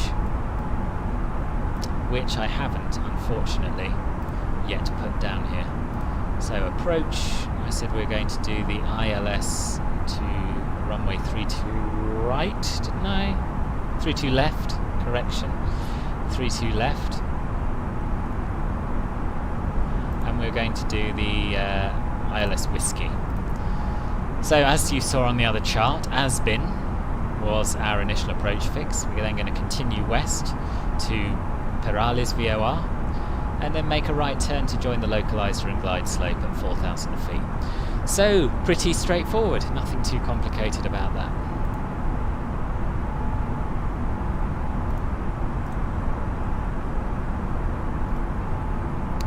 What's my streaming software?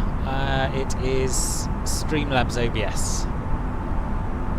Try to go to Pakistan. Again, it's not much scenery for Pakistan at the moment, but as soon as a decent airport's released, I may well. Yes, everywhere is 18,000 feet for the transition altitude in the US. Oh, thank you, Brandon. I'm glad you're enjoying it.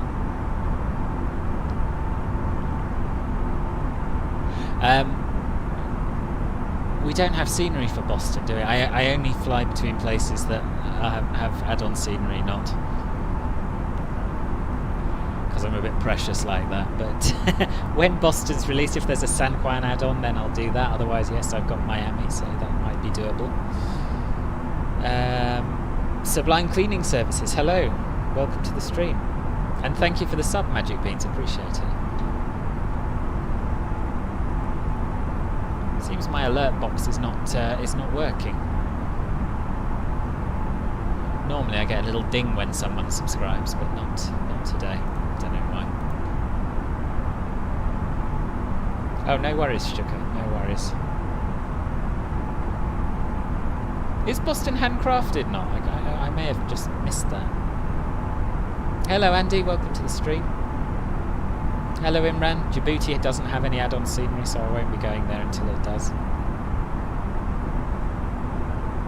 Okay, I'll check it out. Blimey, it's getting bumpy again. Gotta get the passengers to sit down. So, talking of our arrival route, we wanted to be at flight level 200 by Aduxo, didn't we? Which is about 120 nautical miles away. So to calculate our top of descent, we take the difference in altitude and multiply it by 3. So we're at flight level 390, we want to get down to flight level 200.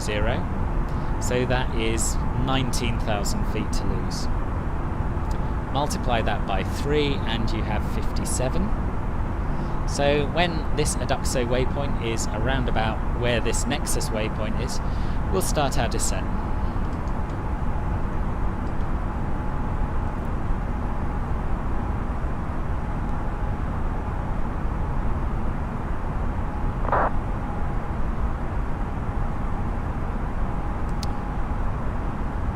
Where are we flying to? We're flying to Madrid Barajas, Lolohea. Yeah, I swore when this sim came out, Max, that I would break that habit because I miss out on large chunks of the world. But I tried flying into default airports with auto-gen scenery and it just didn't feel like you'd arrived anywhere. Do you know what I mean? Blimey, yes. Yeah, it's a very strong headwind indeed. Oh, if you're worried about which add-ons to get Simulation World, I've got tens of reviews on my YouTube channel to help you make a decision.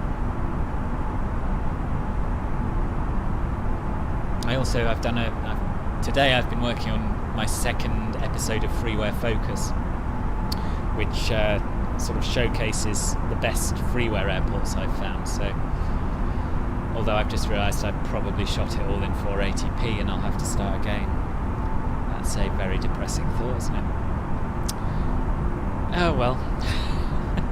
Freeware Focus 2 is delayed.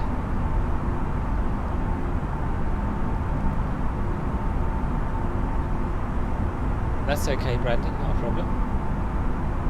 What's the hardest part about this? Landing, probably. Landing in bad weather.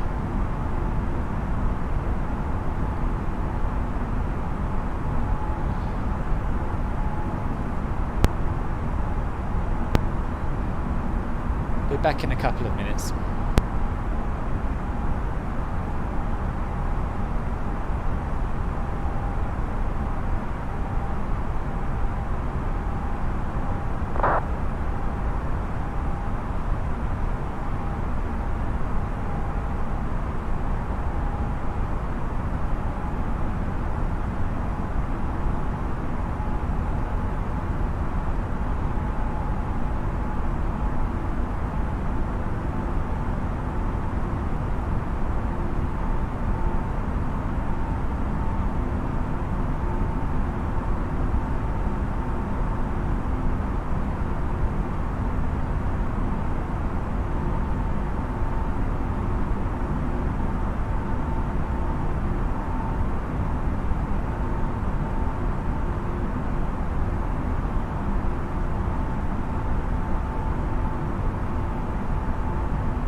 Right, sorry about that. I'm back.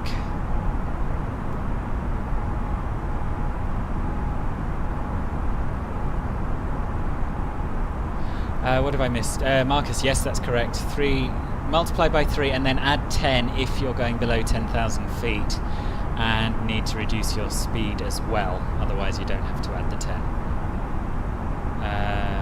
Could I put ace out there? Me? I don't have that kind of power, I'm afraid, or that kind of skill. We'll be making a transitional approach via the Duxo 1 Delta arrival. Has someone completed this may have been answered. Has someone completed a list? No, they haven't. Although DP Simulation has a good directory of all the payware add-ons that have been out. I'll post a link to that in a second.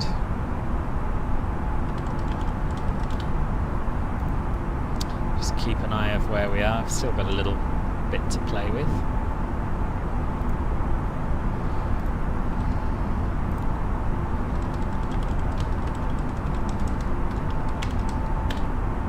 So this is a directory of all the payware add-ons that have been released. I think it's still being updated. In terms of freeware, if you go to flightsim.to, they have a scenery map with most things on it. Do I feel like there's a performance hit after integrating VR? I haven't noticed it, to be honest. Cesar Manrique Airport. Is the plane about to land? No. We'll be landing in about half an hour.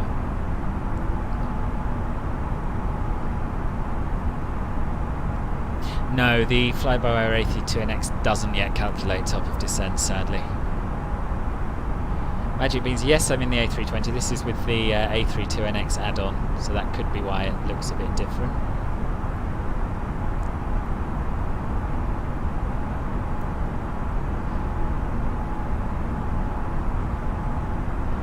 It's really clear. Is it? Yeah. Well, hopefully it'll clear up before your landing, not. No worries. Yeah, well, MK Studios had one for prepared, so I'm sure they will bring across in due course. Bring it across in due course. I've got to that stage of the flight where I've lost the ability to speak intelligibly.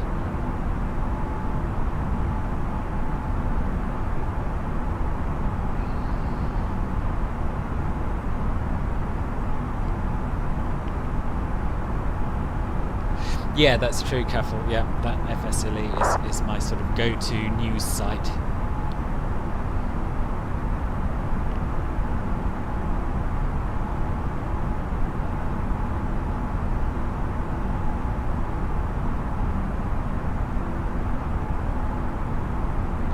MSFS-addons.com is a bit sketchy, agreed.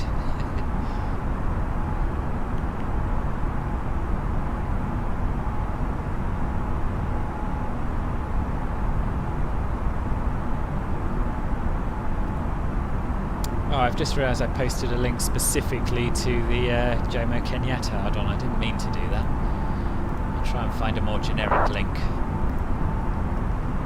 It's not easy from the menu on DP Simulation. Other content, is it under here? Yes, here it is.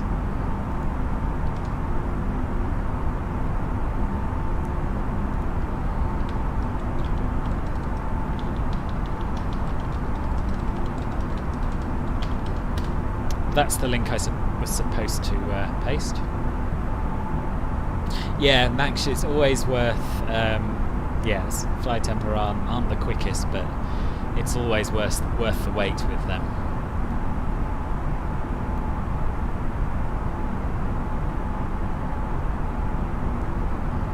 Right, I'm just going to consult the VATSPY map to see if anyone else is nearly at Madrid.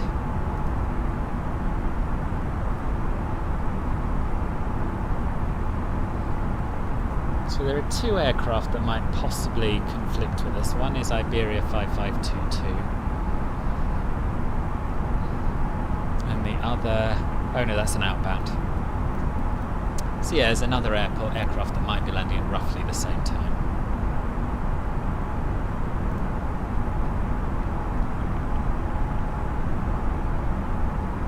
That's all right, Karen. You don't have to wait here forever. Hello, Mason. Mason, Jason. Welcome.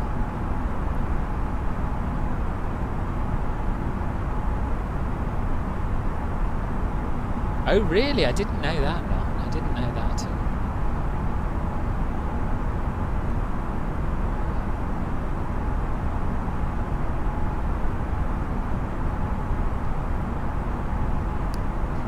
Oh, really? Is that true, couple? I didn't know that. That'll be good. There's some fantastic freeware coming out of Australia and New Zealand at the moment.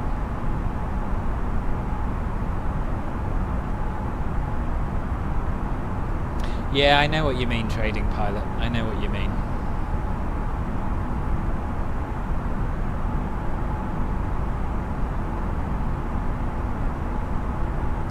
CRJ will be out soon, and while that isn't an aircraft that I would traditionally have necessarily gone for, I've been looking at the sorts of routes it flies, and there are some interesting routes to be flown in it, so I'm quite excited.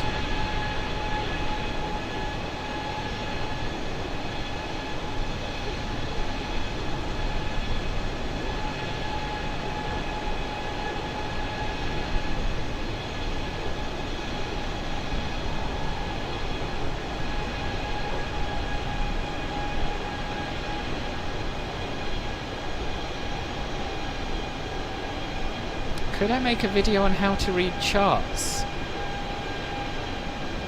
Maybe. Maybe I could. It's not a bad idea, not. The thing is, I just don't have time. I want to do freeware focus. This is overdue by a week. I'm always doing reviews and things. I'll add it to my list of maybe one day videos, because it is a good idea. It is a good idea. If I can squeeze it in, I will. Hello, Flight Sim UK.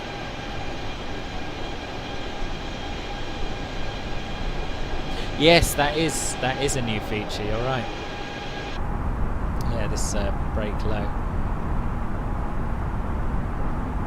Oh, cool. Excellent. Excellent news on Sydney. I'm doing very well, thank you, Flight Sim UK. How are you?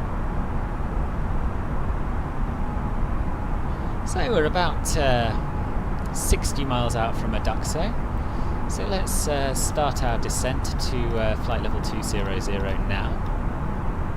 And we'll be there a little bit early, and that's fine.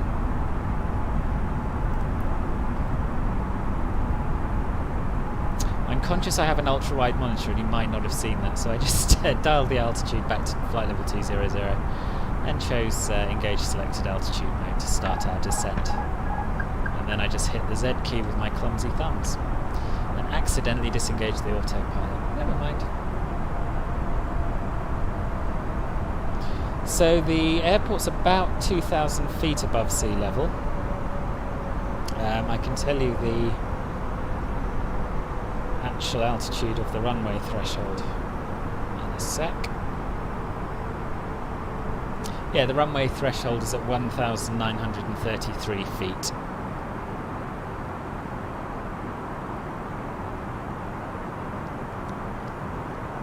My name's Filbert.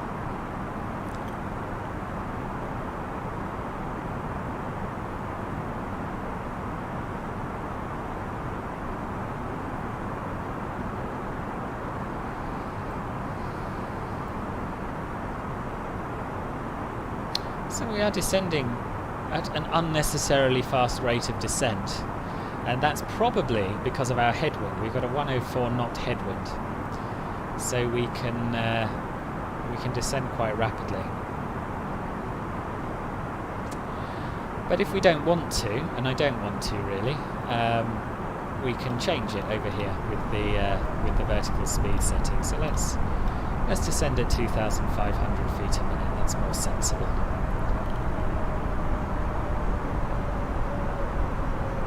For the sake of the passengers, if nothing else. Though normally an idle thrust descent is what the aircraft would do, and that would be the right thing to do. It just seems excessively fast today.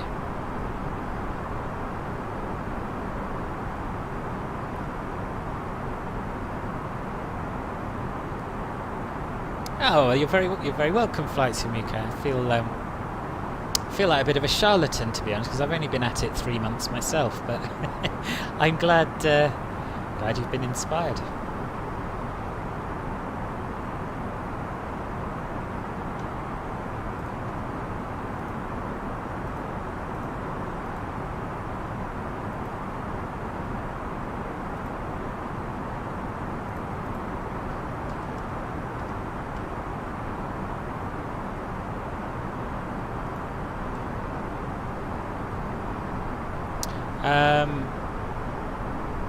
Your post got unlisted because it said S list of the third-party agencies. It said that in the rules. Oh, that's weird. Yeah, that is odd. This is the official forums, I take it. Can you fly an airline called Qatar Airways? You can fly. Can I? Yes, I can. You can fly any airline you like. But as I said earlier, I only fly between airports that have add-on scenery. And we don't have any for Qatar, unfortunately.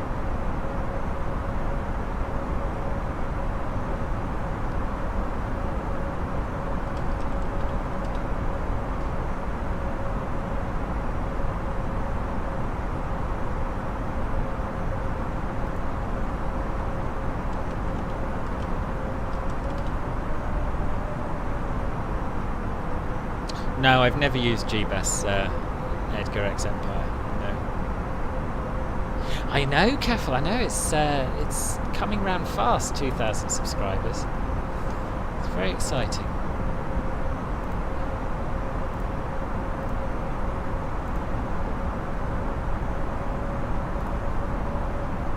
Yeah, 1964. So only another 36 to go, which is not bad.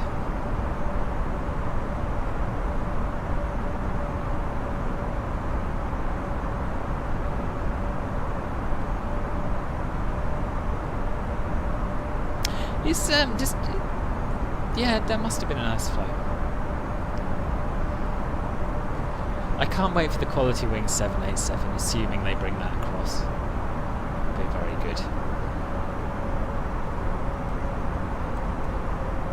So we're due at our next waypoint at 8:21. So that's in 7 minutes' time. We're descending at 2,500 feet per minute. So we'll easily, of course, get down to flight level 200 by then.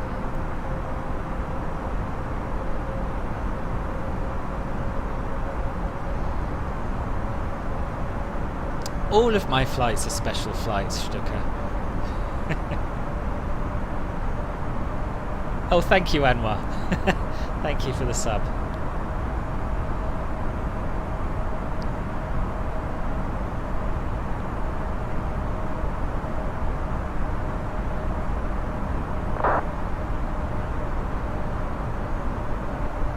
I don't know why the alert box isn't working.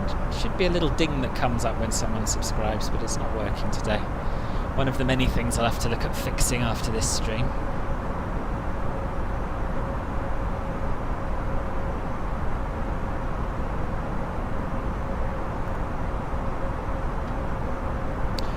And because we're on VATSIM, I'll just have another quick look at the map and make sure we're not on a collision course with anyone. No, we're doing fine. We're doing fine.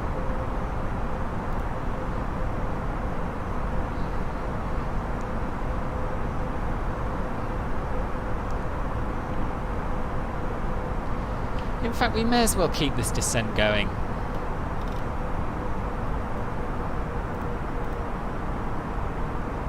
Gentle descent down to 13, flight level 140, which I think was our transition altitude, am I right?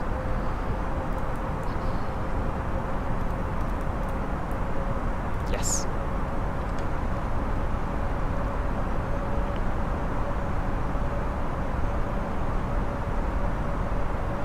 Hello, no one. We'll be landing quite soon.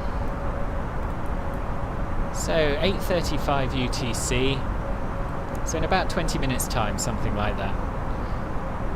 And thank you for the love. Yes, it's just the default Madrid, the handcrafted Asobo one.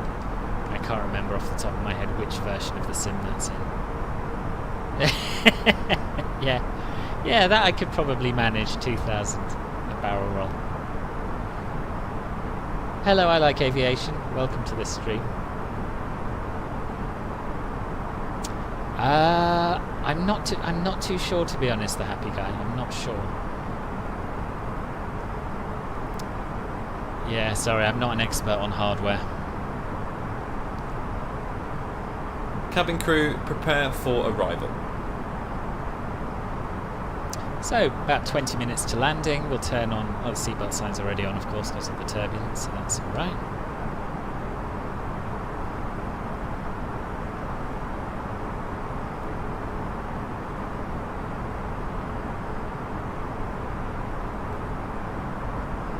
Thank you for the sub, no one. Thank you very much.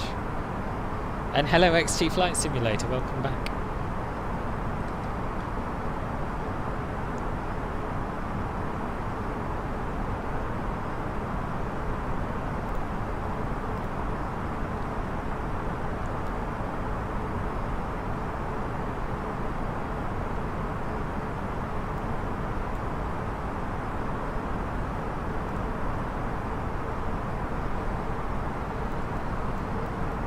So the other thing I use Flight Radar 24 for is to check where aircraft have parked. So I like to use real world stands. So we will be parking today on stand 350.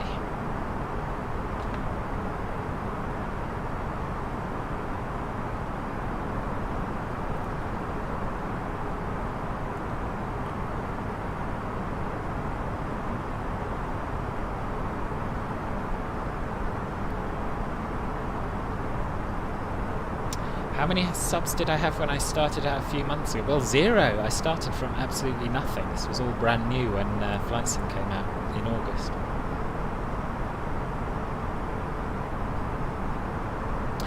I did neither, Edgar, to be honest. You are right, but it's just a rough rule of thumb, this multiply the altitude difference by 3 thing. And as you can see, I started our descent early, and we are down in plenty of time for a duxo. A duxo.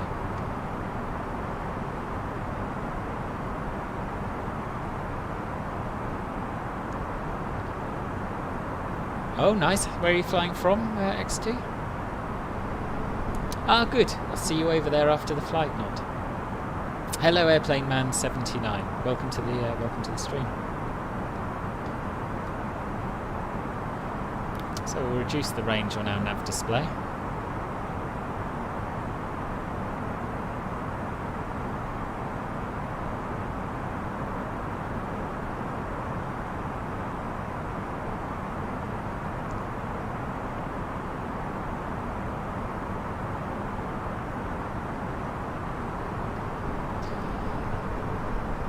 So by Asbin, we ideally want to be at 4,000 feet, give or take. So, Asbin is 14 plus 15 is 29, plus 27,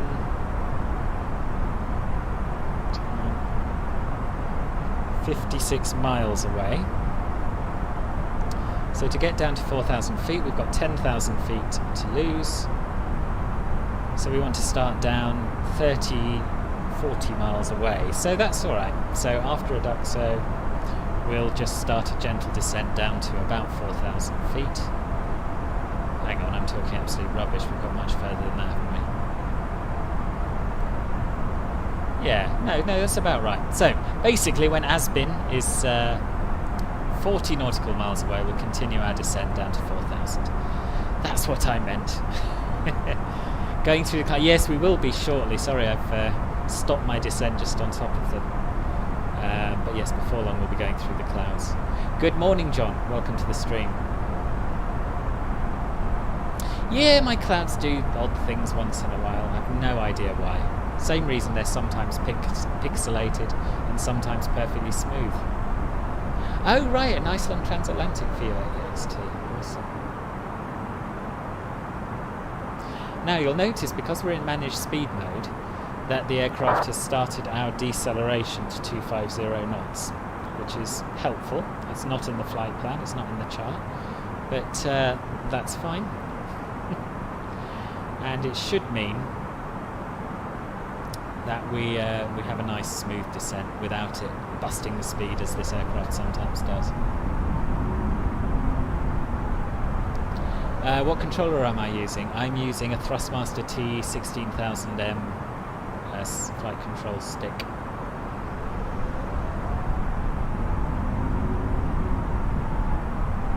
Oh right, cool Edgar, that's interesting. I'm sure in the real world airline pilots do as well, to be honest.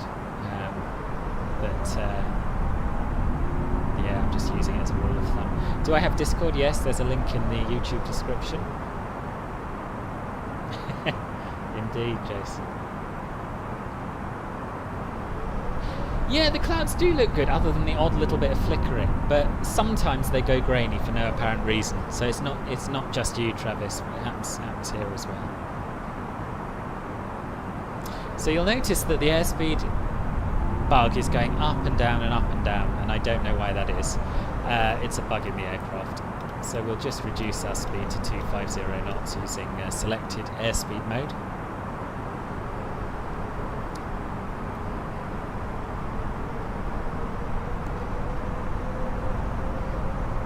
And let's start our descent down to 4,000 now.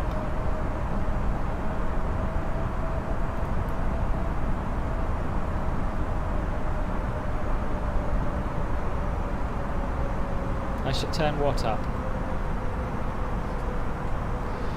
So we're passing through the transition level now of flight level 140, so we'll set the local pressure.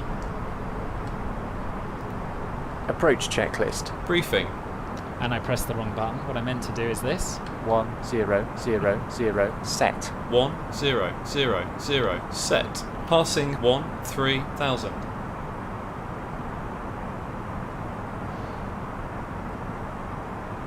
Now. Check. Confirmed. ECAM status. Checked. Baro ref. 1000 set. 1000 set. Minimum. Engine mode selector. Normal.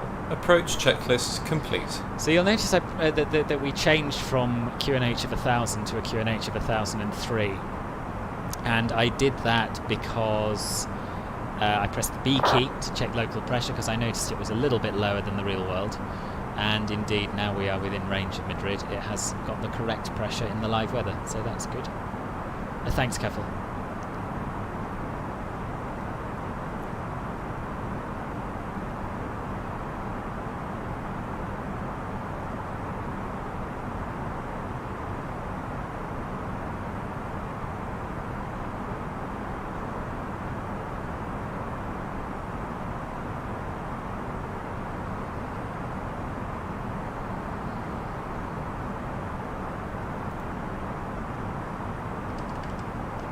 So I'm just going to type on the Unicom frequency.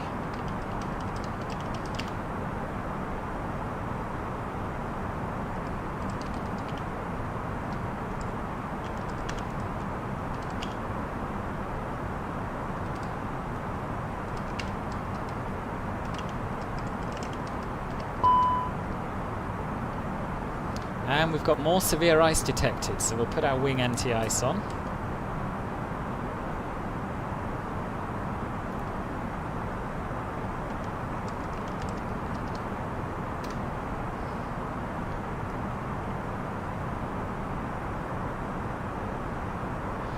Oh, they don't work properly, not in this aircraft, the altitude constraints. So I just follow the star chart. Ladies and gentlemen, we'll be arriving. How to land using vectors? Well, air traffic control will give you headings to follow, and the final heading they give you should line you up with the ILS approach for whichever runway you're landing For your on. continued safety, flight attendants will now walk through the Oh, good. Welcome to the Discord, Brendan. We'll collect any off-service items, newspapers and any other items that you wish to discard and keep the protection of the aircraft. Also, in preparation for landing, please turn off all electronic devices and stow these devices within all other carriers. Please use caution when opening the overhead bins. Right, so we're past 10,000 feet, so we'll turn the landing lights on. Tray tables and place the seats to the upright position. We'll be landing shortly. Thank you.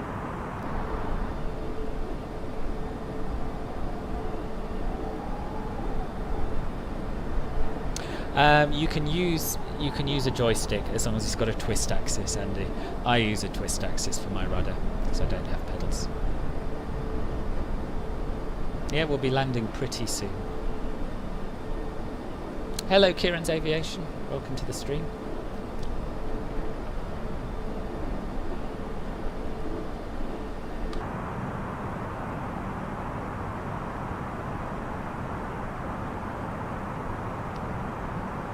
No, we don't get given a gate because there's no air traffic control on, so I'm parking it on stand 350, which is where the real aircraft parked. And I get that information, as I said earlier, from Flight Radar 24. Use the satellite view, and you can zoom in all the way until you can see the ground markings of where the aircraft parked. So as you can see, we're about 55 miles out now. We'll be making a right turn and then another right turn to intercept the localizer.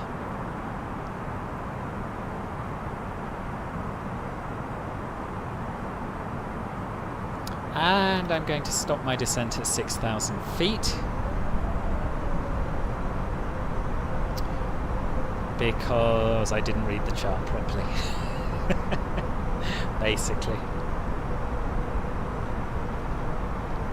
Thank you, not. I did. You're right, I was kind of low.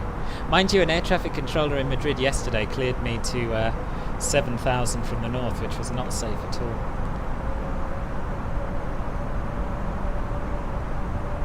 You can be an air traffic controller if you join VATSIM. It's quite a lengthy training process.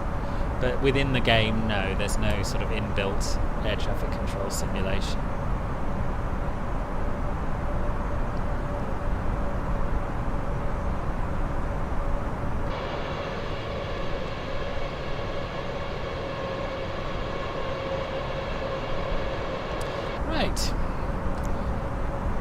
So we've completed our approach checklist. I'm just going to get the latest weather once again, in case the winds have changed.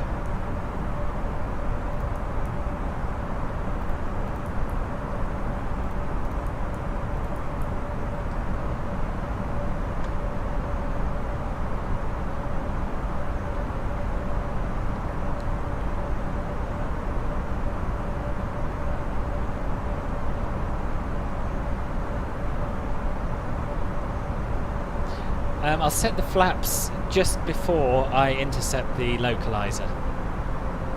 I'll set flaps 1 before I intercept the localizer and flaps 2 gear down before I intercept the glide slope.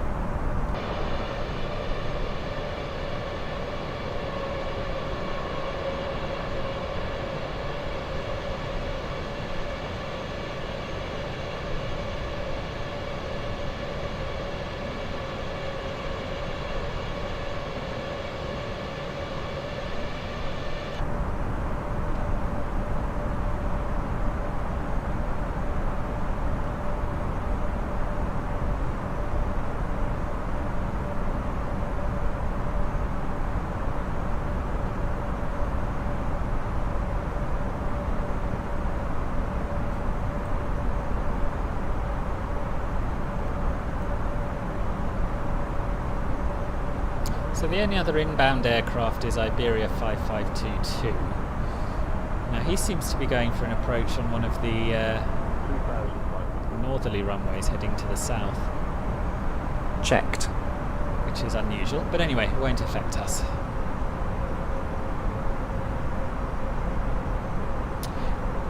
No, I don't use autoland. The only time I would use autoland is if the visibility were below the published minima, which they aren't today, and even then the aircraft doesn't I keep pressing the Z key rather than the Alt key, and even then this aircraft, it sort of will throw itself onto the ground and you'll usually survive, but it doesn't simulate autoland very well. So we're not picking up the localizer yet. It's definitely 109.9, isn't it? Let's just check the chart again. Yeah, 109.9 and heading of 323. Oh, we've still got a fair way to to run. Yeah, I think the radio altimeter in this just measures your height over whichever bit of ground you're currently over, doesn't it? Maybe that's what the real one does as well. I don't know.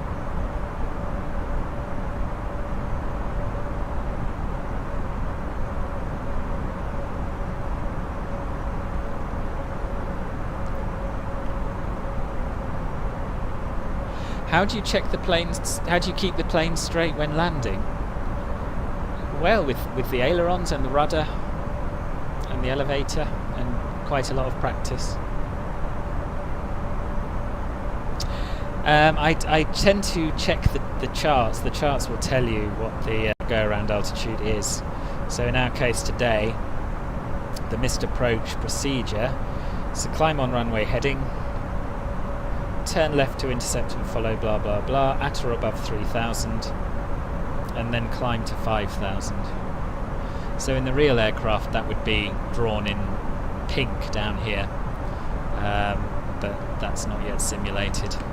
Right, our weather's in, so let's go back to the ATSU menu and double check what that's doing. 280 at 12, so roughly what it was, but slightly calmer. Not different enough to need to change anything in our perf page.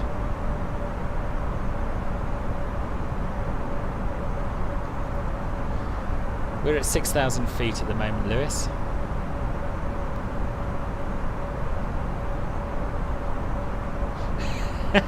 Yeah, Cattle's right here.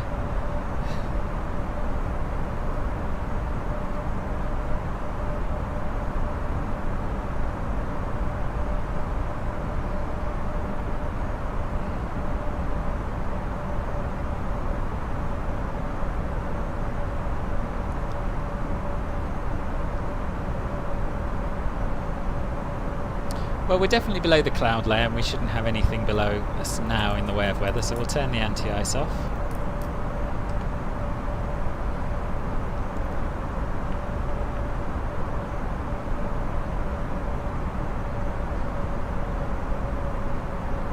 We're not cruising, we're on the approach at the moment.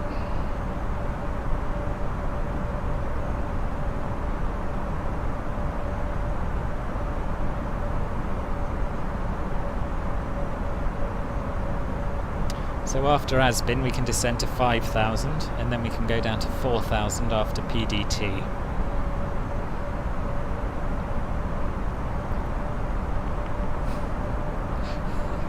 I'll do my best for you, no one, I always do. Although someone requested a Ryanair landing earlier on and I said I would definitely do one or the other.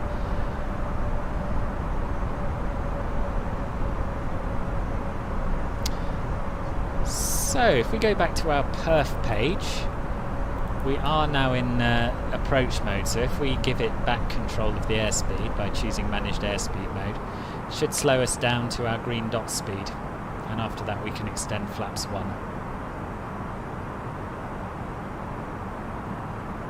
And we'll go down to 5,000 feet now.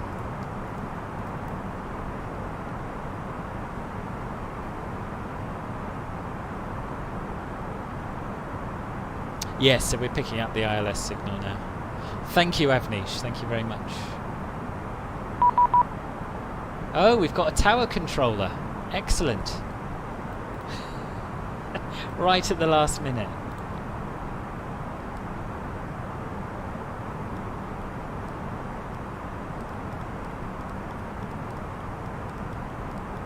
He's just asked me to contact him.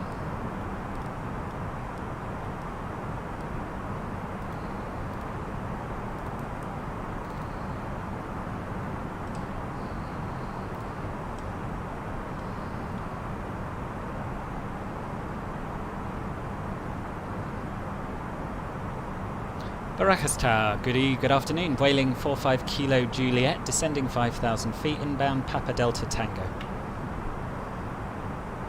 Vueling 45 Kilo Juliet, hello, Squawk 4422, please.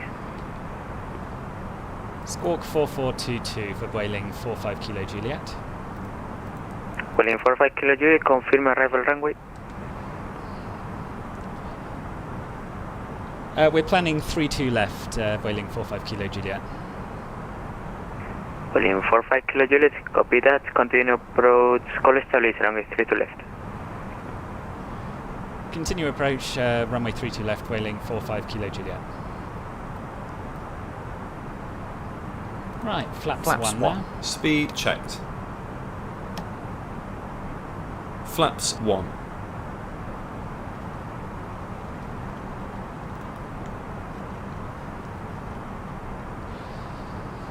So we're intercepting the ILS now, or the localizer I should say.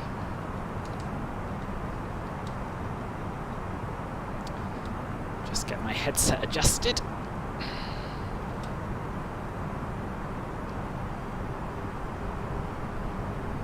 Video 5822, wind 280 degrees 12 knots, runway 18 right, clear to land. Runway 18 right. Hi, new place, Roblox. I'll do my best. Has the tower cleared us to land? No, not yet. They've cleared us to continue the approach. Magnetic heading is 323. We're landing in the next 5 minutes, I'd say, Oscar. If your son can hold on that long. 2,500.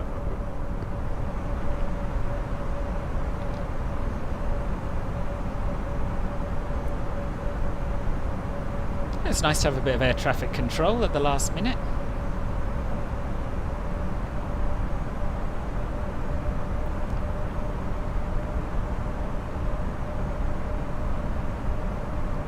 No, I don't have anything that shows the FPS on landing, I'm afraid.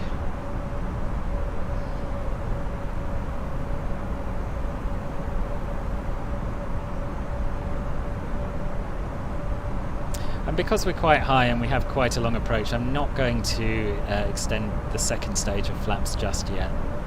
We'll keep the speed up for a little while until maybe 6 nautical miles, something like that. Exactly, new boy. I'm definitely going to either go for a Ryanair landing or a butter landing, one or the other. So there's something for something for Vueling 45 Kilo Juliet, decrease to minimum of approach. Flaps 2. Speed checked. decreasing minimum approach speed, Vueling 45 Kilo Juliet. Flaps 2. Gear down. So he wants us to slow down. Gear down.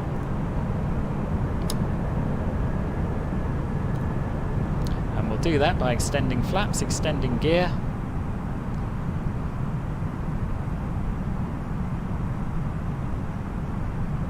Ground spoilers are armed, speed brake low set.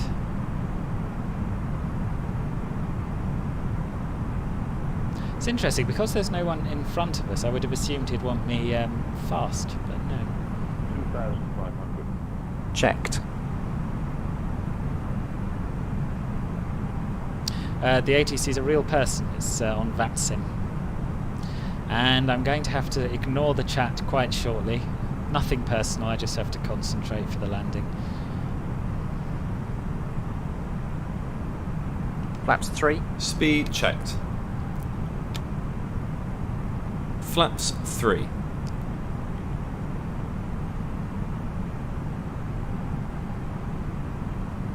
Yeah, it is quite stressful when you're expecting no ATC and then suddenly someone pops up and asks you to contact them. It was alright in this situation, it's quite nice.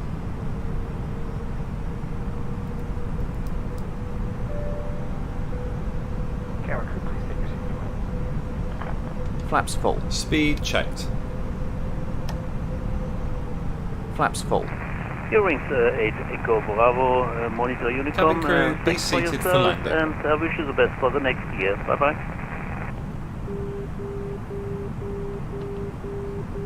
Madrid Tower, Liberia 3811.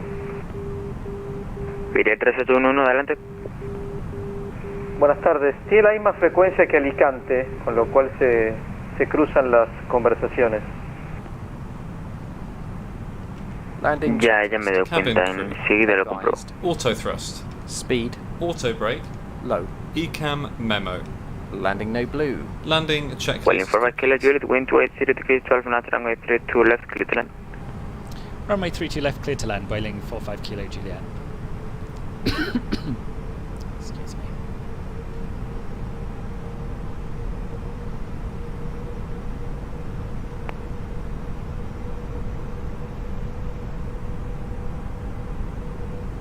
A little bit of Madrid over there out of our left window.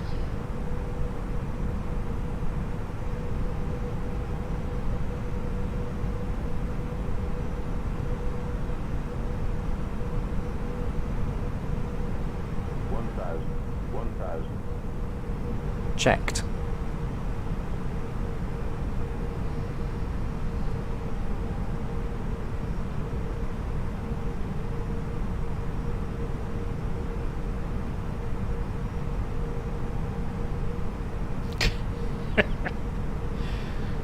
Too much pressure, not too much pressure.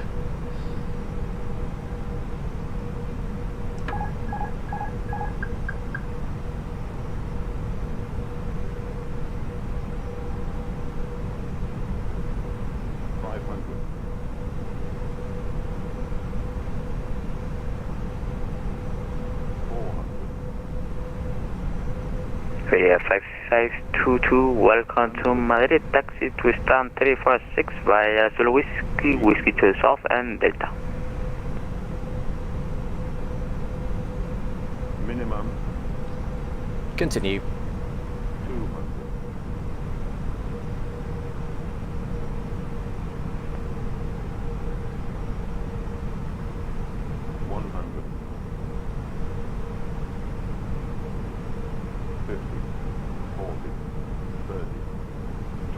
Retard. 10. 5. Barajas Tower, Iberia 5522. Copy. Texas stand 346. Spoilers. Could we get Reverse, the, green. Texas Decel. routing again, please? Iberia 55. Iberia 5522, now private taxi to correction 346 via Zulu Whiskey, Whiskey to the west and Delta. And there we 70 have it, knots. ladies and gentlemen. Welcome to Madrid. Taxi stand 346 via Zulu Whiskey to the left and then Delta. Iberia 522. Can't remember which side we want to exit. I think we want left.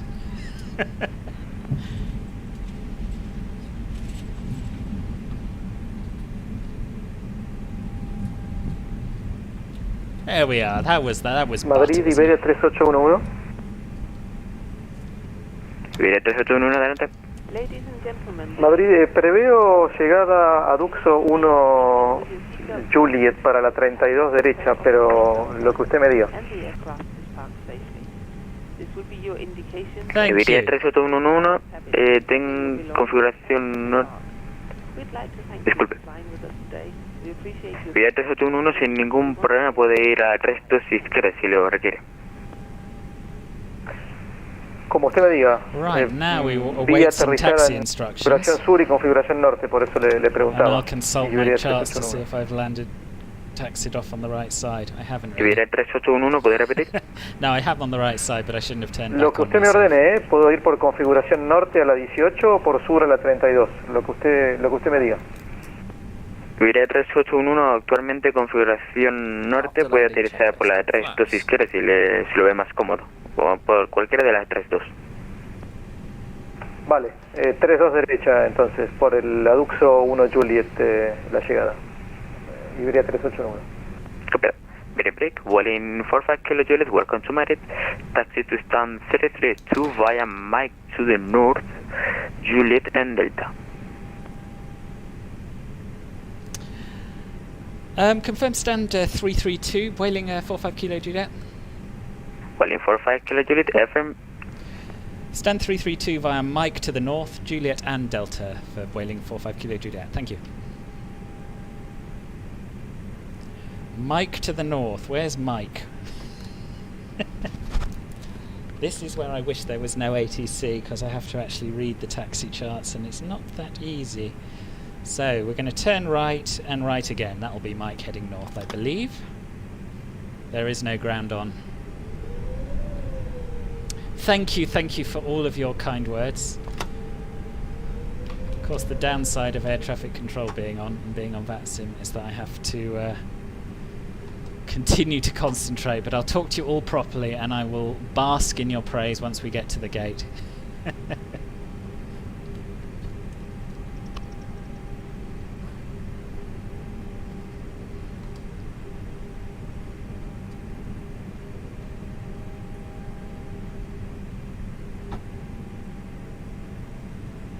Okay, so this should be Mike, if I'm not mistaken.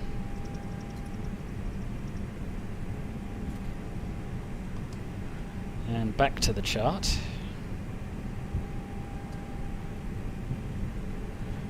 Mike to the north, Juliet, which is sort of a continuation of Mike.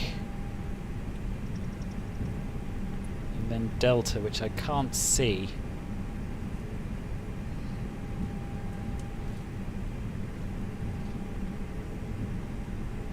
There's Juliet. Oh yes, that's okay. I think I know what we're doing. I often get lost when I'm taxiing. It's my least favourite part of flying on VATSIM. Retracted. Spoilers. Disarmed. APU. Start. Radar.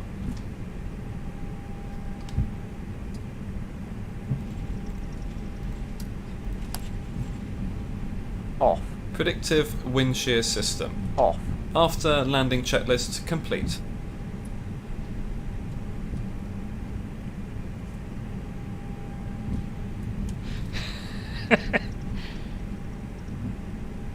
I bet there isn't a marshal at the gate. I bet there isn't one.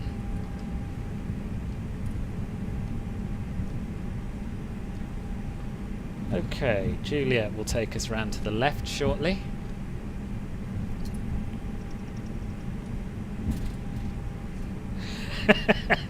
Brilliant, you boy, brilliant. Fine by me, Michael. Fine by me.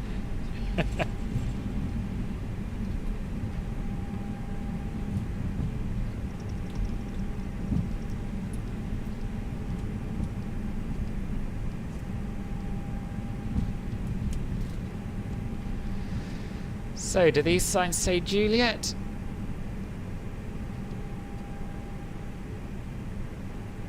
No, but they're not pointing left either.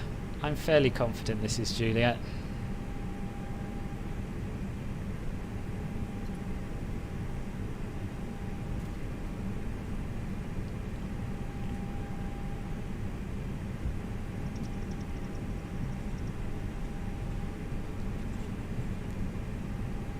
Yeah, this feels right to me.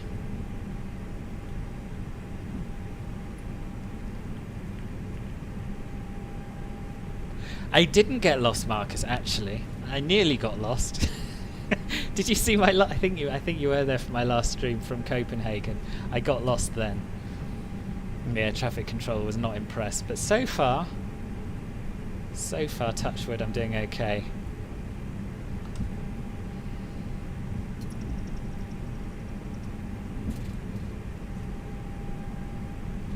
Delta's going to be second right now. And this is where it would be really helpful if the default handcrafted airports had stand numbers, but we're going to have to count in from the edge of the terminal because I don't think this one does. Yeah, Madrid is absolutely vast.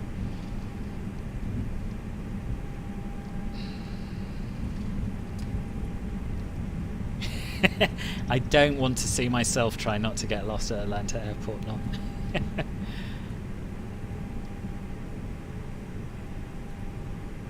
This is Delta, confirmed by the sign over there.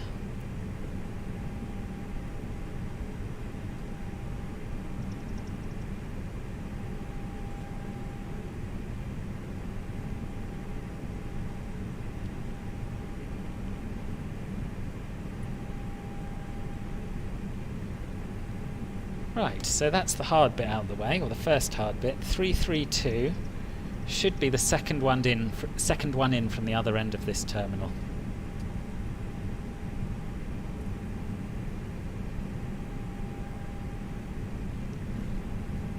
Herbie Zoid, hello, nice to see you. I didn't know you were here.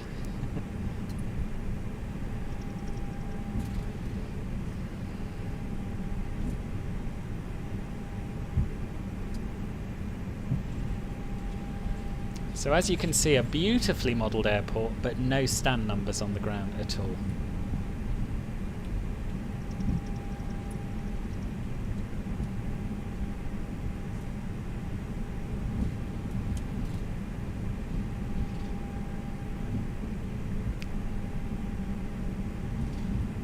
Yeah, I know. This is VATSIM for you. It'd be really good if you could have some kind of real-world live traffic mixed in with the VATSIM traffic, but I can't see that ever working somehow.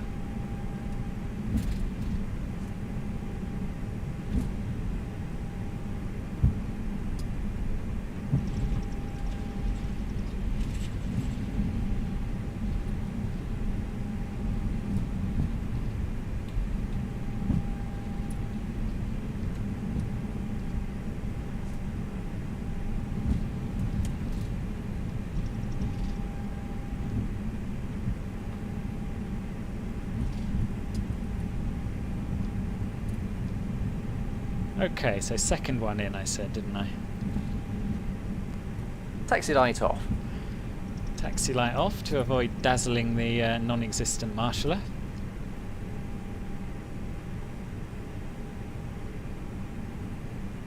Yeah, we were saying earlier, Herbie, that Madrid is one of the best handcrafted airports in this sim, I think.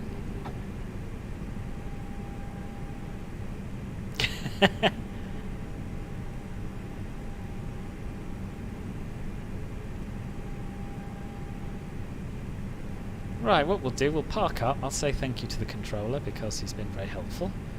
And then I will scroll back over the chat and try and catch up on what I've missed.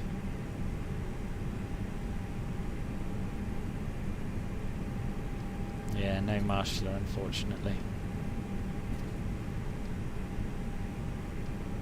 But you know, stop before this concrete wall and it'll all be fine. There we are, so parking brakes set. APU bleed on.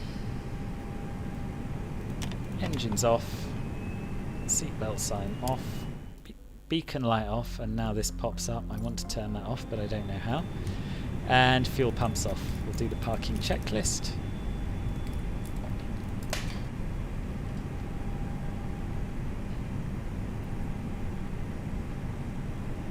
Parking checklist. APU bleed. On. Engines. Off. Seatbelts. Off. Exterior lights. Set. Fuel pumps. Off. Parking brake and chocks. On and in. Parking checklist complete. Barajas Tower, Vueling 45 Kilo Julia on the blocks. Thank you very much for your service. Hasta luego. Vueling 45 Kilo Juliet from the St. Approved. Merry Christmas. Bye bye. Good. So here we are. Here we are. Let me read up. There is no marshal. No, they pop in if you follow the default ATC instructions to a gate. Otherwise, they sometimes pop in. Other times they don't. Douglas, thank you. That's very kind of you to say so. Thank you very much.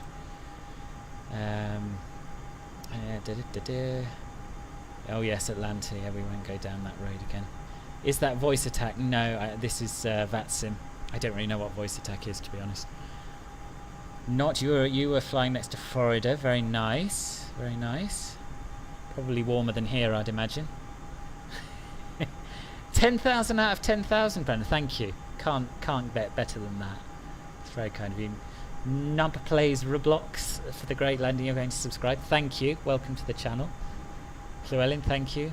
De Medeiros, Thiago, thank you very much. Smooth, thank you very much. Yeah, the scenery is amazing at Madrid. It is. Passengers didn't feel nothing. Double whipped butter. Thank you, Jason. Good. I think that's all. Yes, that's all I've missed, isn't it? And then there's been some more recent stuff. Oh yeah, as Caffel says about the marshaller, that is correct. No one. I'm very glad you enjoyed the flight. It was a bit bumpy up at cruising altitude, but the landing made up for it, I hope. Bienvenido indeed. Very nice flight. Thank you, Caffel. And thank you for your help with the moderation as well. That was very, very helpful. What will be my next flight? Madrid to Barcelona. I've decided that. And then from there we'll go from Barcelona to Cologne. I'm not entirely sure when I'll be doing my next stream, possibly on New Year's Day, see how it goes. I've also got to plan my Bimbles around Britain leg, so if you want to come and fly with us, that'll be happening on the 2nd of January at 2 PM Zulu. So that's good. Yeah, alright, I'll call the baggage, why not? Why not? While I chat to you. Jason, you're very welcome. Brandon, you're welcome. Stucker, thank you very much. That's, there we are, that's some baggage spawning in. That's great to hear, that's great to hear, thank you very much. And hello, Kieran's Aviation. You were here before, weren't you? I'm sure you were. But anyway, nice to have you back if you disappeared. Thank you, Avnish. I look forward to seeing you again on another one. And yeah, I'm happy to have a local watching one of my flights. It's always nice from someone who lives nearby, turns up, has a bit of a local connection with a place. So we'll just watch the old baggage ramp connect up. Yes, on Discord. On Discord, we can. Is that for the group flight you're talking about? Yeah, I've got a dedicated group flight voice channel on there, so that's how we'll talk. And Not, thank you very much. You're very welcome. You have a great rest of your day as well. And yes, I think we'll call it a day here. But thank you all very, very much for joining me on Filbert Flies, and I look forward to seeing you again soon. Enjoy the rest of your day. Bye bye.